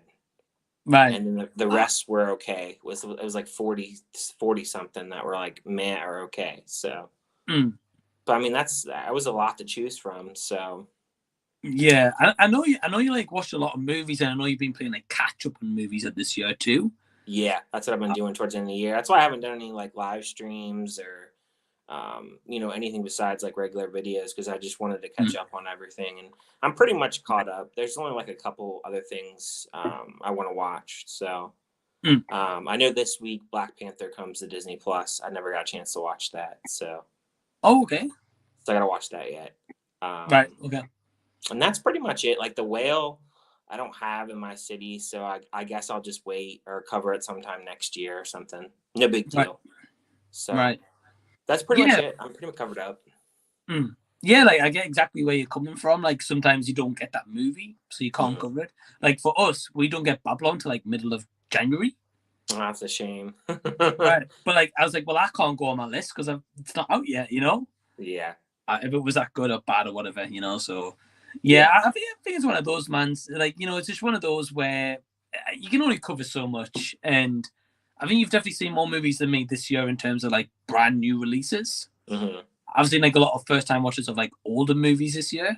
Yeah. But obviously they don't make the list because there wasn't this year. But yeah, I'm going to get some. I think it whittled down to when you were talking about like the worst list of the year. I was like, I came up with the list and I was like, right, which 10 movies really annoyed me this year? Yeah, that's kind of how I figured. I'm like, so which ones really bugged me the worst that I can really talk about on this channel? Because I mean, there were some that were bad, but like, even though they were bad, they may not have irritated me as much. So. Right. Well, I actually got here actually. So I'm going to show you guys. I'm going to show you guys the top 10. I don't know if you're going to be able to read this, but honorable mentions. I've got Top Gun: A Danger Zone. See that? Bullet Train Down. Mm-hmm. The Seed. I remember that one. Bodies. Bar Fight. Yep. See How They Run and Morbius. that's honorable mentions. That's Love it. And then I've got my worst list right there, but I've covered that. Nice. So yeah, you know, it's one of those. I was like, right, what movie? I think it's tough, right? Because with me and yourself, if anyone's not aware, by the way, link to Ryan's channel will be in the description box after the stream. Go subscribe to him. But yeah, like if anyone who's unaware, me and Ryan get early screeners from like Shudder, like the smaller independent studios and like Gravitas Ventures, stuff like that. So for me, a lot of the time is when we check out these early screeners, it's hard for me to kind of compare them to say like a Bones and All, because I'm like, well, that don't get me wrong, it's still could be a bad movie, but I'm like, that movie's probably got like $5,000 budget or something, and Bones and All had like 20 million, and bigger actors, and they still did that, you know. But at the same time, when I was making my list, I was like, that's true, but at the same time, that independent screening was terrible. Yeah. So I was like, I can't really not put that on the list. So, like, Amityville Karen, that's on there. Well, we've talked about it so much, it's got to be. If you don't, it's disappointing. Oh, man. It made the list. To be honest, it's funny, we just got that one on Tubi, so really? Check it out for the heck of it. Oh, man. I got a good laugh. I would be quite intrigued to hear your thoughts on it, to be honest. I don't wish you watch it, but you know, if you do, it's on you. I got you. Yeah, maybe if I get some time. Yeah, I think I've mentioned every movie on my worst list in a live stream of some form this year, or a review. I think. Oh, okay. Apart from maybe one movie, I think. But yeah, I'm intrigued. I'll be getting the video out hopefully tonight or tomorrow. Awesome. On Patreon anyway. I'll be on there early. Sounds good. I'm looking forward to it. Yeah, man. Me too. But I'm very intrigued because you left a question earlier about like 2023. I was looking through the list and I was like, there's some movies here that look good for next year. Yeah. And then you mentioned a couple of movies and I was like, I really can't be bothered with that movie. Yeah. Like, why does the Equalizer need a trilogy? I don't know. I didn't like. You were saying on the stream you liked the first one. I liked the first one also. The second one I did not like. And then I don't know. We need a third one. And I know about the show because my grandfather used to watch it. So I think it was in the 60s. I think the show was something like that. But it's completely different than what the movie is. Obviously, I mean, you can't compare. It's just different. Right. But I don't know why we need a third one on that one.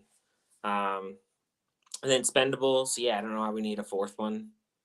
I mean, who's asking for that? I mean, but it has its fans, I guess. I don't know though. You know. I mean, maybe it's lower budget. I wouldn't think it would be though, because you probably have like a pretty good cast. Well, Stallone as well, so yeah, he's not going to star in anything for cheap. I would have thought. Yeah. So there's a lot of sequels this year. I'm kind of burned out with, and I think it's because we're getting so many movies of like the same kind of thing, like Mm. Fast 10. I mean, how many Fast and Furiouses do we need? You know, Right, right. um, I agree. Transformers. I'm not really excited about Transformers. I know a lot of people really are, but I'm just not.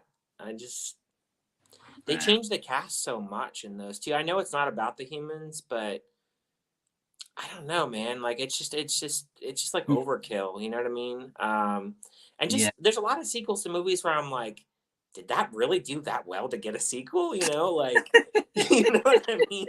Like there's just yeah. certain ones I you agree. look at and you're like, is there still a demand for that? Like I was surprised at the end of this year we got a Puss in Boots too because I was like, did Mm. anybody care about the first one? You know what I mean? Like Right, it's just right. some of those things sometimes. I mean, like it's different if it's a movie that, like Avatar, for example. That was Mm. 13 years, but that was a movie that people cared about. And it's obviously they Right, care about it. It's almost at $1 billion. right. But just sometimes they make these movies and I'm just like, I don't know what they're thinking, I mean, I guess they're running out of ideas or um Mm. but Yeah, I mean, I know a lot of people are really excited about John Wick. I'm kind of not, to be honest with you, but I understand no, why people like it. It's a lot of kind of mindless kind of action, but I guess for me on that movie, it's mainly because I don't feel like what other story can you tell? You know what I mean? Because it gets started with the whole dog thing, and right. I feel like the first two were pretty like they were online like to what the story was, and then we get to the third one and it's starting to get pretty crazy, and then now they're doing a fourth and they're going to do a fifth. So it's like what else to do? You know what I mean? Like Yeah, so I get it, I- money. yeah, So it just depends, I guess. But mm, yeah, it'll be interesting. yeah, Um, yeah. but I agree. Yeah, I completely agree. Like, I think John Wick should have stopped after like the first movie. right. I think the issue is right with Hollywood is they get a movie like John Wick, right? So Hmm. Keanu Reeves, who's a big star, whether he stars in good movies or whether he's just because he's seems like such a great guy, people love him. Hmm. He stars in John Wick, makes probably a bunch of money at the box office. I'm assuming it did. Which is a good really movie, good practical like stunt work and stuff in that Right. movie as well. Simple premise, good movie. Because it makes money, they're like, right, let's make a sequel to this movie. Hmm. So they make a sequel. Sequel makes good movie again. They have like some form of like good kind of story there. I still prefer the first movie personally. Hmm. But the second one's good. I will say it was good. I enjoyed it. And then it's like, oh, that makes money. Let's throw another movie out there. Yeah. And then, as you said, they're throwing another two more movies now, 4 and 5. Yeah. And it's just like, how's this turned from him wanting revenge because they killed his dog to Hmm. him having the whole world hunting him? Yeah, I mean, you could say the same thing with Fast and Furious. It started from street racing to going into space, apparently. Right. You know? Right. It's true. Yeah, I So just don't get it's how it goes that far and how yeah. the movies are still making money. Well, I mean, it's kind of the same thing with like if it's a known franchise, like people go to see it. Like for instance, we all sat here and we said that we hated Halloween Ends, but everybody's going down to pick up that steelbook today at Best Buy. But I'm not. I'm not either, but I'm just saying, like, there's a bunch of people that I see. Because some people are completionists. I don't know if you're a completionist, but for me, I don't need to be a completionist on every movie. If it's not good, it's not good. You know what I mean? Right. So Right. I guess it just Yeah. depends on the Same. person. Same. So I'm just looking up at like my physical media collection. It's above this shelf here, Hmm. and I don't own a movie that I don't like. There you go. I mean, I guess if I had to pick one, maybe Tenant, but I've only seen it once, Hmm. so I can't say I hate that movie. But no, I'm not a completionist. Like the Halloween ones. If I was like, oh yeah, I liked one movie, I would go about that one movie, but I wouldn't go about the whole trilogy Yeah. just to be like, oh, I've got the trilogy. I mean, don't get me wrong. Like, I think it's different though because with horrors, there's a massive horror community, and every horror movie that goes to cinema, even if it's terrible, makes money. Yeah. Like Slender Man, the Bye Bye Man. Right, yeah, but it's a horrible movie though, right? Yeah. But it's still made an absolute killing at the box office. Yeah. You know, because it's just because it's a cheap date night kind of movie, or a date for a first time ever. You know, taking the person that they're interested in, being like, "Oh, they're gonna get scared." Right, great, here we go. Yeah. You know, hope they get that second base or whatever they're doing. You know, you know, but it's just you know, like everyone likes horror movies as such in a way. So it's easy movie to get like a revenue return on. Right. But yeah, like some of these sequels, like for example this year, so Maverick, right? I'm so glad they made that sequel because I did not like the first movie, and for me, the second movie, well, it's in my top 10 list. If anyone's seen that video, you'll know where it is in the top 10. But that movie for me feels like in years and years and years and years to come, it's gonna be a classic because of the practical stunt work. It's going to hold up. No one's going to be like, oh, that's terrible 2022 CG work there. Yeah. And it's a good story overall. But then you get like movies like in my worst list, Hocus Pocus 2. And I'm like, who asked for that? You know? Yeah. Oh, that's like 20 years too late. Yeah, it's again, I think it's just because Hollywood, they go for a lot of familiar franchises, and if it's familiar, people are going to go watch it. I mean, we're going to get another Halloween. We all know it. It's just a matter of when. Well, so this is the thing with Halloween. They've already announced they're making another one. But it's because I think it's a Cash Productions. I can't remember who it was. But basically, Blumhouse got the rights to the trilogy, or to make a trilogy. And I think it's in association with a Cash Productions, or maybe it's them and Blumhouse is in association with it. I don't know. It's one of the two. And Blumhouse planned, so spoilers for Halloween Ends for anyone who's not seen the movie. But they planned for Corey Cunningham's character to be the new Michael Myers, and for Allison to be the new Laurie Strode. And basically, what they were going to do is in the original Halloween, when Michael is on the floor, he's fall off the roof, and then it pans back over the camera and he's not there.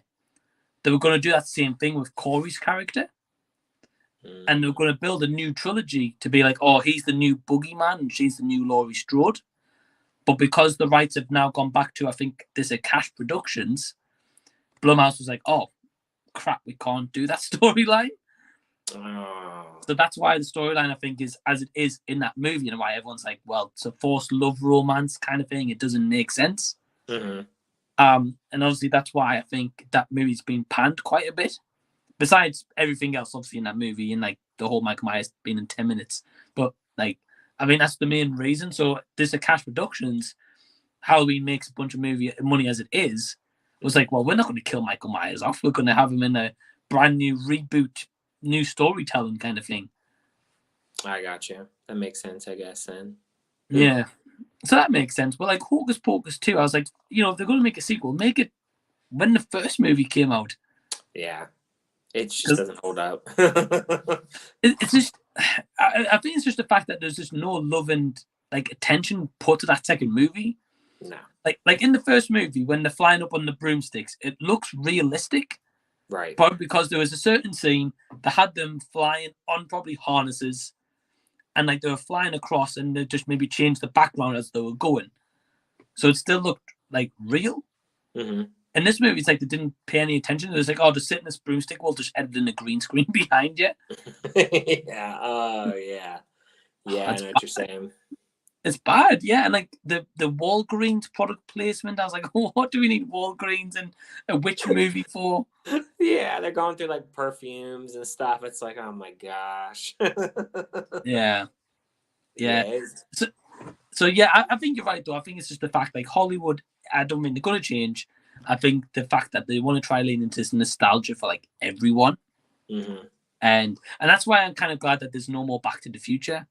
Because they would do exactly that. They would be like, oh, the Back to the Future fan base, which is still big now. everyone would be like, "Oh, Back to the Future, remember that movie? Well, let's give you guys a new sequel trilogy and stuff." Oh gosh, people would be mad about that probably.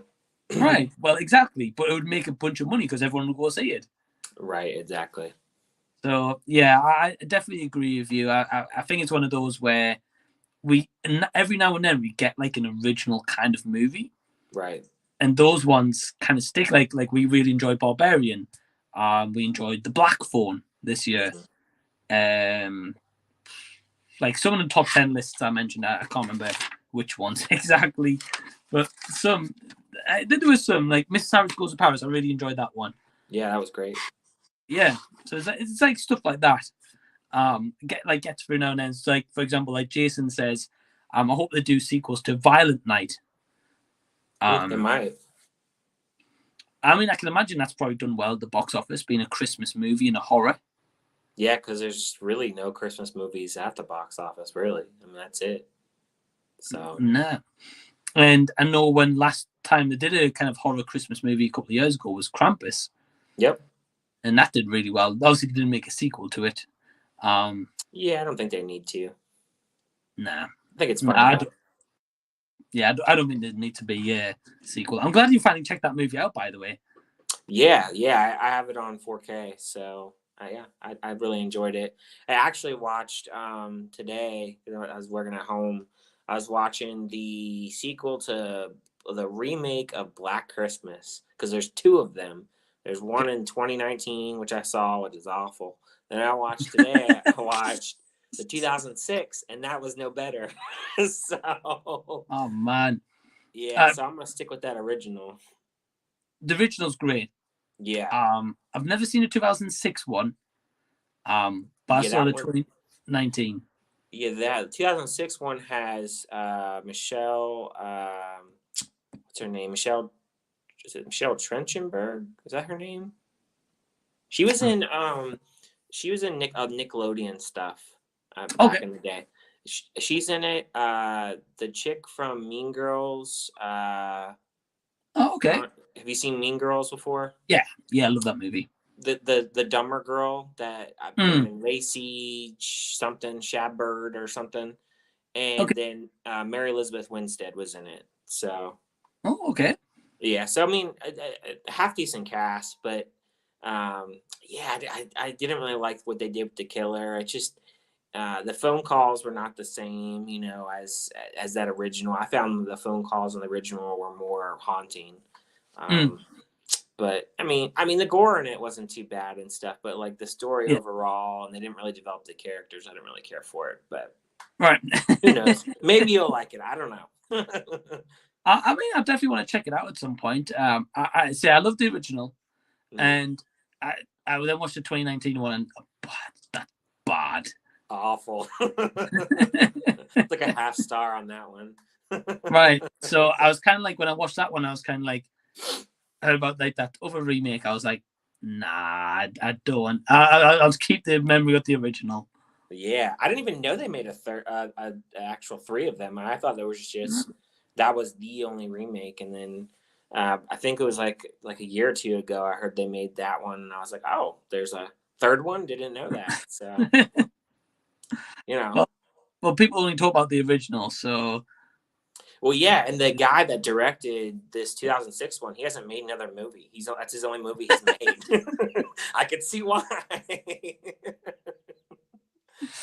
Yeah, I can see why as well. Yeah, but it's I don't know. I think it's a tough one, right? Because that guy, whoever made the 2006 one, like that could have been the case of he was maybe told by the studio, right, make this a different movie.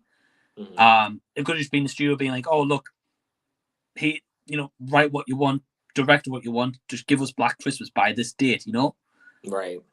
So it really just depends. I mean, if it was all on his own accord and it was terrible, then that's on him. But if there's studio interference as well, then I think it's a bit unfair if he's not had a chance to make another movie. Yeah. I don't know, like for example, like we see some Shudder screenings and we think, wow, that's a bad movie. But it could be because they haven't had a budget, so they've had to use like terrible CG ones. Like Dark Glasses, for example. That's a perfect example right there. Of Dario Argento, who's meant to be an Italian master of horror. And Dark Glasses was my introduction to this guy. And I was like, how's he a master of horror? Like, that script was terrible, and the reason for the killing was the worst I've ever seen. Oh man, just like the ending, like as the reasoning. Right. You smell bad. I'm gonna kill you. It's so stupid. It really is. But again, did he write that movie? I don't know if he did. I don't, probably not. I mean, we a lot of the times we go, oh, that director made that movie, but we forget that sometimes, you know, they probably aren't the ones that wrote it. So they're taking a screenplay, and then we also don't know how much hands-on they have as far as decisions on what can be made for the movie. So we just know that, you know, whoever directed it, and we go, oh yeah, that director made it. I don't know if I'm going to watch any more of his work. So. Oh man, that's I've had an idea at some point to maybe start like a live stream series on my channel, like once a month, like getting a bunch of people on just watch purposely a bad movie. I think Dark Glasses would be one of them. Oh yeah, that would be a good one. I'm sure I have a couple your way too. I'm sure I can think of something. Amsterdam. Yeah, I definitely got to get you to watch. I think I was telling you about it. It was the Slumber Party Massacre. Oh yes, yeah. So the second one is really bad. The first one, like, I don't know. It's an 80s slasher kind of movie, but I think the second one's even worse. I think it's really bad. I don't want to say anything because I want you to experience it for yourself. But okay, that's all I'm gonna say. Okay, yeah. I mean, the title alone kind of sounds bad. Yeah. So you know, it kind of sounds like, because I think if I'm not mistaken, it was released around near the time as the movie Pieces that we watched recently. Mm-hmm. So that kind of like early or late 70s. I think it was like 82 or something like that, around there. And when I saw the poster, it looked like it had that kind of similar vibe to the movie. Yeah, and the acting isn't good in it and stuff, so you know. Oh man, I'm definitely gonna check it out though. Yeah, it's a watch party or separately.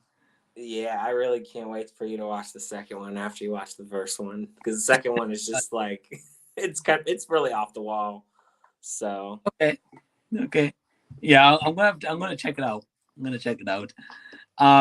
But yeah, dude, you know, we've got a couple of comments, so we'll fly through a couple of comments. Because I don't think I'm going to be too much longer. But we've got here. Let's have a look. Let me get to it. So we're talking about like reviews before, and like people leaving comments and stuff. Jason was just saying, my whole goal when I review movies is to explain my point of view. So hopefully, even if someone disagrees, they can still understand my explanation. Yeah, absolutely, and I think we all do that. And just be like, oh look, you know, this movie might not work for everyone, or like someone just like an average movie goer, especially like an A24 movie. It's not for an average person who just wants to go check out a movie at the cinema. Right. Like not most of the time. Like men. Imagine a normal movie goer doesn't go to the movie and just one day be like, oh, I wonder what's on today. And they're like, Men? Like what movie's called Men? All right, let's go check that out. And they get to that third act. Yeah, you know, it's funny that you mentioned that, because I always find when I go to those screenings for A24, I always want to hear people's reactions at the end, because I know there are people that go to those movies and they've never seen an A24 movie. I remember when The Green Knight came out, and you know how a lot of people thought that was more like a King Arthur kind of like style kind of movie. Right. And I just remember walking out of the theater and people were like, what the fuck did I just watch? I'm like, you just watched an artsy movie. Right. Right. So it's interesting to hear what people think, especially if they're not, you know, normally watching those kinds of movies. Right. No, exactly. Yeah, I remember, speaking of Green Knight, so I remember seeing that advertised, and is it Dev Patel? Is that right? Yes, that's the Yes. director. Right, yeah. So I remember like he was advertised being in it, and I like Dev Patel and like what he's been in the past. So I was like, oh, I'm curious into this movie. Then as soon as it came up being like A24, I was like, nah, I'm not doing it. I was like, because then I saw the runtime, I was like, no, hell no, I'm not doing this. And I think I made the right choice because I've heard a lot of people love that movie. Don't get me wrong, I heard a lot of people really liked it, but I think it's one of those I was like, yeah, I would have probably hated that movie. I'm not sure if you would or not. Maybe you might like it. I don't know. I'm not sure. I don't think it's off the wall like a Men. I don't think it's that crazy. But it's artsy. It's got artsy things with it, as A24 always does. Right. So right. I'm wondering what movies they're bringing out next year. I know they're bringing out Maxine. Yep. I'm not sure what else they got coming out. I haven't checked. To be honest with you, a lot of their films I don't get in my city, to be honest with you. I usually have to like watch them like streaming or something or rent them or something. We don't get them. I mean, I got like the main ones last year, like, Bodies, but some of they've been coming out with a lot of random small stuff that we haven't gotten. So I don't know. Well, in terms of like the theatre reactions, as you were mentioning, we've got Holland here. And Holland says, yeah, I would love to see and hear people's reactions to Halloween Ends in theatres. Yeah, exactly. Oh, man. That would have been great. I mean, the thing is, sometimes you hear it. Like, for example, me and Emma, this year I went to see the Spider-Man No Way Home, the more fun stuff version, whatever it's dubbed out. Right? And so throughout the entire movie, we saw like odd deleted scenes and no stuff. And have you seen that version of it? I have not. No, okay. So I'm going to kind of ruin it for you to an extent. Not ruin the whole thing, but to an extent because I'm going to save you from watching it. So basically, a lot of the deleted scenes focus on Betty Brant from like the first two movies, like the news girl reporter. Mm-hmm. And obviously the end credit scene in the original one is the Doctor Strange trailer. Right. Now for this new version, they took that trailer out because obviously the movie's been released at this point. And they basically put in this end credit scene involving Betty Brant, right? And I just remember it went absolutely silent after it finished. And this one guy just stood up and was like, well, that was shit. And I burst out laughing. Everyone else around us burst out laughing. And it's just one of those things. Like sometimes you know yourself, you're walking out of the cinema, you've just seen the movie, and you'll hear like a couple or someone behind you be like, "Well, that was shite, that wasn't it?" Yeah. You know? Well, I'm gonna say this: have you ever gone to a movie and like at the end of the movie you like clapped and like you're the only one clapping to like in the movie? You know, I've had that happen where like I've clapped and like, oh, that was really good, and like no one's saying anything, like everybody's just quiet and walking out. I'm like, that was really good. What's wrong with you people? I heard that was you in Thor: Love and Thunder. No. It's funny because like we were talking about it the other day, like about that movie, me and my family, like during Christmas or something, and I said all I know is I'm not watching. I think I mentioned like I think I said something about like all I know is I'm not watching Thor: Love and Thunder again. I think my sister's husband was like, oh, that was pretty good. And I'm like. The screaming goats and the Russell Crowe accent, it was pretty bad.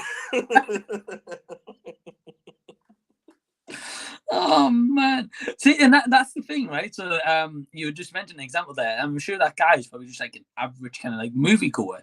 Yeah, he doesn't go. Right. So to him, he probably thought, that was pretty good. Yeah. I think that's also too, like, a good point that you just mentioned is I think also when you don't watch a lot of movies and you don't go to the theater very often, you get excited to just watch something. And when you sit down and watch it, it's not like us or like we watch like a bunch of movies and we go, oh, well, that's bad or that acting's bad or that scene's bad because like that's what we're doing. But like the average person that's just sitting there, like they don't notice it. Like they're just kind of like, okay. this is cool. I'm glad I'm watching something, you know. So it's just like I think it just depends on the person. I really do, like on how much stuff they're watching. Yeah, I think like you're right though. I think like a big part of it is like if you're like me and yourself, like big movie goers, we like to check out new releases, and then like if like kind of like an everyday go or like a random goer, sorry, who's like maybe one movie a month or one movie every couple of months they'll go see, and then it's like a big experience to be like, oh, I'm gonna go check out 4 tonight, you know. And he's just like, oh, that was shite. Yeah. And then we're still talking about the Steel books and stuff, whereas then they'd be like, I'll just check it on Disney Plus, you know, it'll be on soon. Exactly. Right. So I think it depends. We also got Jason saying, no, I want 20 John Wick movies. John Wick 20 comes back as an old man. And but by that point, he'd be a zombie with his dog. There'd be a horror movie at that point. Oh, 100%. 100%. Yeah, it wouldn't surprise me. We've got Josh saying, hey. So, hey, Josh, hope you're well. Hey, Josh. We've got Infinite Media saying, nice conversation, guys. I was able to tune in for a while, but I have to sign off. Hope you have a great holiday and upcoming new year. Yeah, you too, man. Thank you for tuning in and hope you're doing well. Appreciate it. And then we've got Jason saying, wasn't me or was Strange World really underwhelming? I felt like Disney had a bad year in movies and TV. I hope they can turn it around next year. Yes, mediocre. Yeah, I think Disney's had a bad year. Yeah. Yeah, I think like last year they had like a really rock solid like year that had like Cruella did really well. Love that movie. They did obviously had Spider-Man No Way Home, part of the dealership with Sony, which is a massive hit. Yep. I can't remember what else they had last year. Encanto. Encanto was massive, yeah. Yep. So I feel like they had like a really knockout year. And I feel like animation this year has been pretty terrible. Yeah, Strange World, I think, is the worst animation movie I think I've seen all year. Really? I think so. I don't know if there's anything else that I can think of that was. I mean, there's other stuff that's been okay, but like I don't think as far. I think also when I look at that movie compared to the other kid movies, I really looked highly on the fact that there really isn't a character that a kid can latch onto into that movie. Right. And I think a lot of times with kid movies, you have to have that. Like, here's a good example. Lightyear wasn't really a successful movie, but they have that cat in there. And that cat is like a product placement character that kids will go, hey, Mom, Dad, I want to buy that cat, you know, or that plush because he's cute. And like, you know what I mean? Like, Strange World doesn't have that. Like, who would you get a plush of in Strange World? the Splat guy that doesn't talk? You know that Splat was annoying. He was almost at Minion level for me. I was thinking, is he the Minion's brother?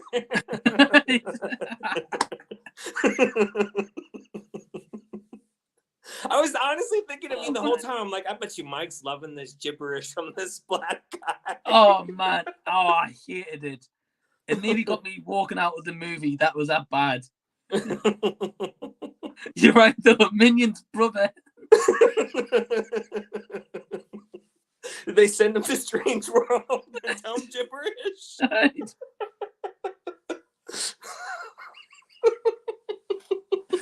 Oh man, it was bad. It was bad. But no, you're right though. Like, so for example, like you're right. So I'm still gonna, in defense, I'm gonna stick up. I liked Lightyear. Yeah. I'm not gonna sit here and say it was a masterpiece because it wasn't. Would I revisit that movie over Toy Story? Like any of them, probably not. But I think what you're saying though is right. You've got the nostalgia for that movie. You've got people who be like, "Oh, Buzz Lightyear, cool.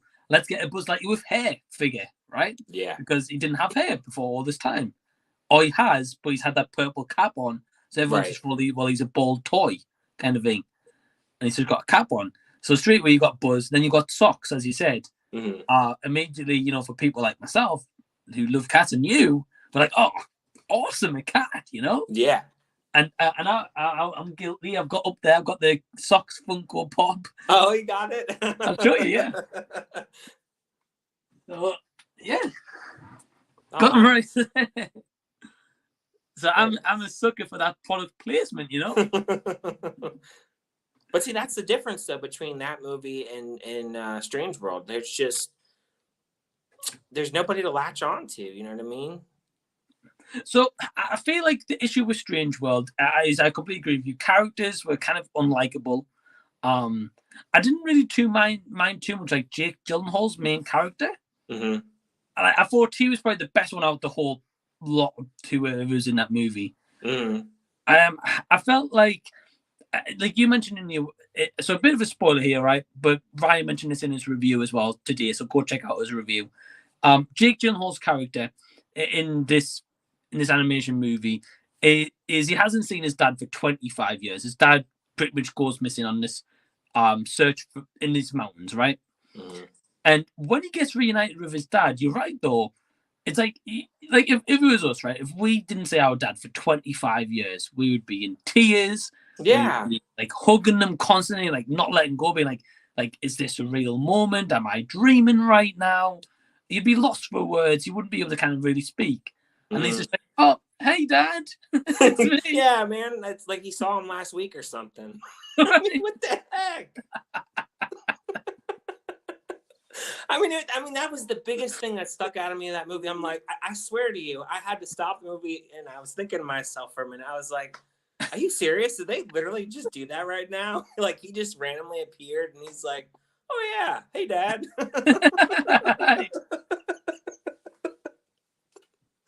I don't know, man. Like, just I couldn't overlook it. Right. And I think it goes to show, right? Because Disney haven't had a great year of animation. The Marvel movies haven't been great, in my personal opinion. And I feel like this movie, Strange World, was one of those that should have maybe been a direct to Disney Plus on Christmas Day kind of movies for the family. Right. Like they did with Soul, I think it was in 2020 or 2021, I can't remember. Mm-hmm. But that should have got like a cinema release, Soul, in my opinion. Yeah, I liked it. I enjoyed that movie. But like the Strange World, I saw the trailer once. I didn't really pay much attention to it at all. Mm-hmm. So when I saw it on the listens for that week, I was like, I think I remember that movie. I'm not quite sure. But then when I checked it out, I was like, yeah, I'm not surprised this just like didn't make any money. Yeah. Like they had no faith in it, but they thought, we'll throw it in cinema and hope for the best. Because the name, the name itself, Disney. Yeah. But you can't, it's a good lesson for them. Like just because there's the Disney tag on it doesn't mean it's going to make money. And a lot of people said, well, there was a lot of movies that came out that week, but pretty much nothing that came out that week did well. Cause you had The Fabelmans, you had Bones and All, you had, Glass Onion was only in theater for a week. So I don't really even count that. And, I mean, you had, I guess, Black Panther, but that was already out 2 weeks prior. Right. So you can't say that other movies affected it. Really, no. It's just people didn't go to see it. I think the issue is you're right. So there was a couple of other movies there, so that could have affected to an extent. I think it's the fact that Disney haven't had a great year. Yeah. So if that was released last year, on the back of like Encanto had done really well, Spider-Man, Cruella, like say it was in the mix of those kind of movies. Maybe towards the later of the year, because Disney was doing really well and those movies well received, that movie would have got more of attention, even if they put out one trailer. People would have been like, oh, cool, the new Disney movie. Mm-hmm. But because this year, like, Thor was underwhelming, Doctor Strange had potential, but I don't think was amazing. Mm-hmm. Black Panther, I mean, I know you haven't seen it. I thought there was elements that was good, but ultimately I didn't think it was amazing. Mm-hmm. Like Lightyear, I know a lot of people didn't like that movie. Mm-hmm. So yeah, like they've not really had big box office wins as far as I'm aware. Right, that's true. That's fair enough. I can't remember what they have this year. I know they have Haunted Mansion. They're redoing that, so maybe that'll be a hit. Since that's a known franchise, I think that may be a full reboot. I'm not sure. I think it is reboot. I believe, yeah. Yeah. So well, they've got the ride in Hollywood Studios, right? Yeah. Hollywood Studios. Yeah. No, Magic Kingdom. Magic Kingdom. That's the one. So yeah. Yeah. So and then they also have that in Disneyland too. So I think that one will do better just the name alone. Right. And then they have they have Ant-Man coming out. They have Guardians coming out. The Marvels coming out. So I'm not sure how the Marvels is going to do, mainly because I feel like a lot of people didn't like Captain Marvel. So Yeah. I'm not sure how it's going to do. Yeah. I'm in that camp. Yeah. I've only watched it once, so I honestly need to rewatch it because I don't remember it. I don't remember hating it, but I don't remember like loving it either. So right. But I mean, I don't know. I think the Marvel movies is different in a way though, because like Guardians 3, this is James Gunn's last Marvel movie, and people are fans of the first two movie. I really like the holiday special that he recently did.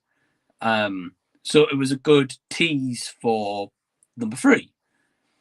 And I think with Guardian 3, I think it's going to depend on if James Gunn's had to, like, if he's been given the helm of this movie and they've said, right, make Guardian 3 fit into what we've got now and end it on whatever note that they wanted to end on. Or if they want to end it and Guardians are going to have further adventures in this universe, and they might be like, right, leave it open for the next director to pick up where you've left off, kind of thing. So I think it depends on if he's had a reign and it ends on like no continuation onto the next movie or 10 projects down the line, or if it's going to end on a 10 projects down the line. I think that's where Guardians is either going to be great or it's going to be bad. Right. I think. I might be wrong, but that's what I'm kind of thinking, if I'm being honest. Like, because like Doctor Strange, the end credit of that is set up for whenever we see him next. Right, exactly. Nothing immediate whenever he pops up next. Yeah, I think that one may be more of the ones that it's going to have that mixture of comedy, but I think it's going to be a really serious movie too. I think it's going to have a lot of serious elements to it as well. I think it's going to be the most serious out of all of them, probably. Yeah, to be honest, I haven't got like any doubts it's not going to be a great movie. Like one thing I've noticed in like a TikTok trend I saw is every time they've had the Guardians logo in the first one and the second one, a character who has that like maybe colored costume has died in the movie. And the logo of the third one, a lot of people are saying it matches Rocket raccoons, so they think Rocket's gonna get killed, which would make sense because they're introducing a backstory to him after all this time. I mean, I hope not, because he's one of my favorite characters. But yeah, it's happening. That'll be interesting to see if they go that route. So yeah, I think it depends with Disney. I think they're gonna have. I think they have to have a big year next year. I think to make up for this year. Well, I think that kind of starts with the fact that would they hire that new CEO or something?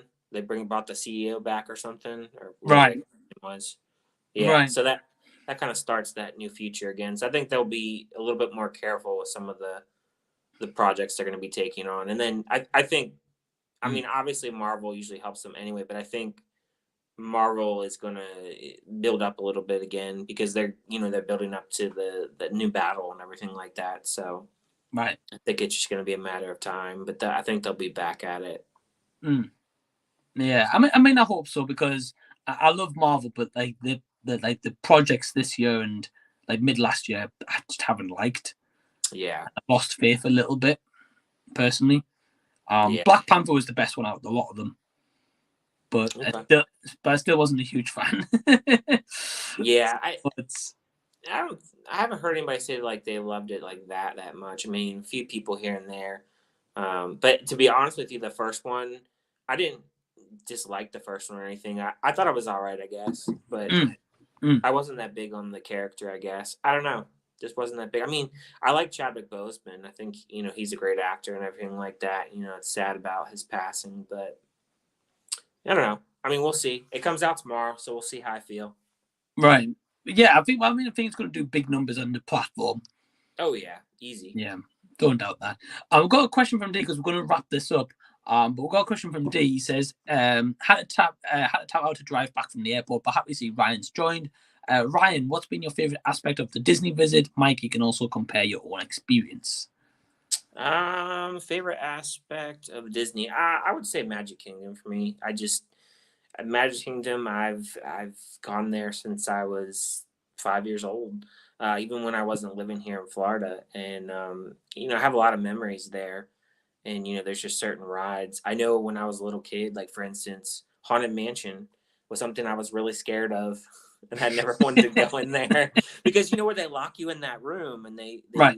they they talk about the wall stretching and everything like that. That always like scared me when I was a little kid. So now like I Mm. just laugh at it. But yeah, like there's certain rides like that. And then like Mm. when I was a little kid, I was scared to go on like Splash Mountain and Thunder Right. Railroad and all that. So like as I've grown up, like I've been accustomed to those rides, and it's just a familiar park, and I just every time you're there, like it really is the happiest place on earth. You know what I mean? They got everything there. Main Street, they got all the food you can, all the snacks and treats that you want to eat. I know you're in the Mm. sweets. I'm in the sweets too. So Right. I mean, all day long. So yeah, I would say Magic Kingdom. But I also think like second, I would say like Epcot as far as the food was really great Mm. experience as well. Mm. So like I feel like on each park, like I have different things that I like about it. But Magic Kingdom Right. is obviously my favorite just because I have all those memories. Mm. Yeah, I think that's like a good way to compare it. Like a part of like each park was your favorite. Hmm. Yeah, I would say like the same as you. Like there was parts of like Hollywood Studios I loved, parts of Epcot, Magic Kingdom, Animal Kingdom, and stuff. Hmm. Uh, yeah, like Magic Kingdom. Magic Kingdom's awesome though. Yeah. Yeah, I really enjoyed that one, and Epcot the most for me, and then the Animal Kingdom. The Avatar bit's awesome Oh yeah. there. It's Um, amazing. so I can't really share my experiences because it's like a bit different with Ryan's. Like some will probably be able to agree on, and some it's like just different. But Right. we've got Adam from What the Gym. So hey Adam, he says, hope you both well and had an amazing Christmas. I just came back from watching the pantomime of Cinderella. It was hilarious. Well, I'm glad you enjoyed it, Adam. Great that you managed to tune in. As long as it didn't have Camilla Cabello in Cinderella, you'll be okay. Oh, dude, that was on the worst list last year. That movie was awful. Dude, like, so don't get me wrong, right? So I know like Camilla Cabello's like a famous known singer and stuff like that. But I was Yeah, like, I've never seen her acting and everything, and like that rendition of Cinderella looked like completely different. And it's just like, nah, I'm not doing it. it was awful. Oh man, that was cringe watching that. Yeah, it like from the reviews, what I heard, it sounded like I dodged a bullet. So Yeah, I'm you're not watching. missing nothing. No. So I hope your pantomime Adam was better than that one. We've got Holland saying Jesse Eisenberg did directorial debut is coming from A24 in January. All right, cool. Well, I hope we can put together a good movie. I hope so too. D says I did not care for Green Knight at all. Aesthetically stunning, but it felt like such a bizarre, aimless, and empty film overall. I also don't know why we were forced to see Dev's body. Yeah, there's some interesting things in that one. I'll leave it at that. But that alone sounds like I did made the right decision, I think. And he says, not to mention that random kiss from Joel Edgerton's character, so much random and confusing cringe everywhere. It's Yeah. interesting. Yeah, I don't think I'm going to watch The Green Knight. Unless for my A24 discussions, maybe then I'll force myself through it, but I don't want to, though. We've got Lego New. So I'm glad DC didn't like. Did you like the movie, Ryan? I own it on 4K. I did like it. You did? I did. I know it had a nice steel book. We didn't get the steelbook in America. We just got the. They did have like a special set they just came out with, but I didn't buy that. I just got like the 4K. It was like on sale for like $10. Just did that. Okay. So. Okay. So two different interesting opinions here. And we've got Lego News says the reason Disney took the show is because Bob Chapek, I don't know how you say his name, who was the old head Disney till the old one came back recently to fix Disney. Yeah, I heard about that, and like firing off one Bob and rehiring a Bob. I was like, I didn't know. So yeah, I'm going to pretty much wrap up here, guys. I need to head off, but I do want to thank Ryan for joining me. For the amount of time you were here. It's always fun talking to you, dude. I could literally talk to you for hours on a live stream. Yeah. We always message each other anyway, so we're always talking. Yeah, exactly. But yeah, I will leave the link to Ryan's channels, RWR Movie Reviews, in the description box below. Please go subscribe to him, go check out his reviews, especially Strange World that's dropped today. Ryan, just while you're here, do you want to just plug your channel and let everyone know what videos you got coming up? Yeah, so tomorrow I'm going to release Babylon. Oh, nice. And hoping to do my I'm doing a top 20. I know everybody's doing a top 10, but I'm doing a top 20. A top 20 best and worst list. And then I have a couple other new ideas I'm going to throw to the channel this year. I'm going to utilize shorts this year. I'm going to try to do some reactions for some movies out of the theater. I'm also going to be doing on my shorts for new people that come in. Every month, I'm going to do a 60-second kind of rundown of all the movies that come out in theaters. So I'm going to do that this year. And I'm also going to start a thing more so with like physical media. So what 4Ks are coming out each week. So I'm going to try to do that as well. And, see if people are interested in that. So yeah, I'm going to do a few different things other than just reviews this year. So I plan to be pretty busy. So plenty of stuff. Yeah, dude, a lot of awesome stuff you got coming. And I know you do like live streams, usually weekly, which I think you're resuming from the new year, if I'm not mistaken. Yeah, I'm going to do more next year. I just wanted to catch up on some other stuff, but I plan to resume them again. Yeah, awesome. And then you got some new ideas. I'm excited about like the shorts and stuff and the physical media releases, because I don't usually tend to keep up with it, being honest. So it'd be interesting to see what, because I think your physical release will probably be different to ours. Yeah. But yeah, it I guess it just depends. I know like today, like Terrifier came out here. So oh wow, well, we've had that for a while. The second one? Yeah. Like the physical media release came out this year, the second one. So yeah, we had that there. We had that in October, I think, when that movie came out. Oh, okay. Yeah, we just got the physical October, release. I think.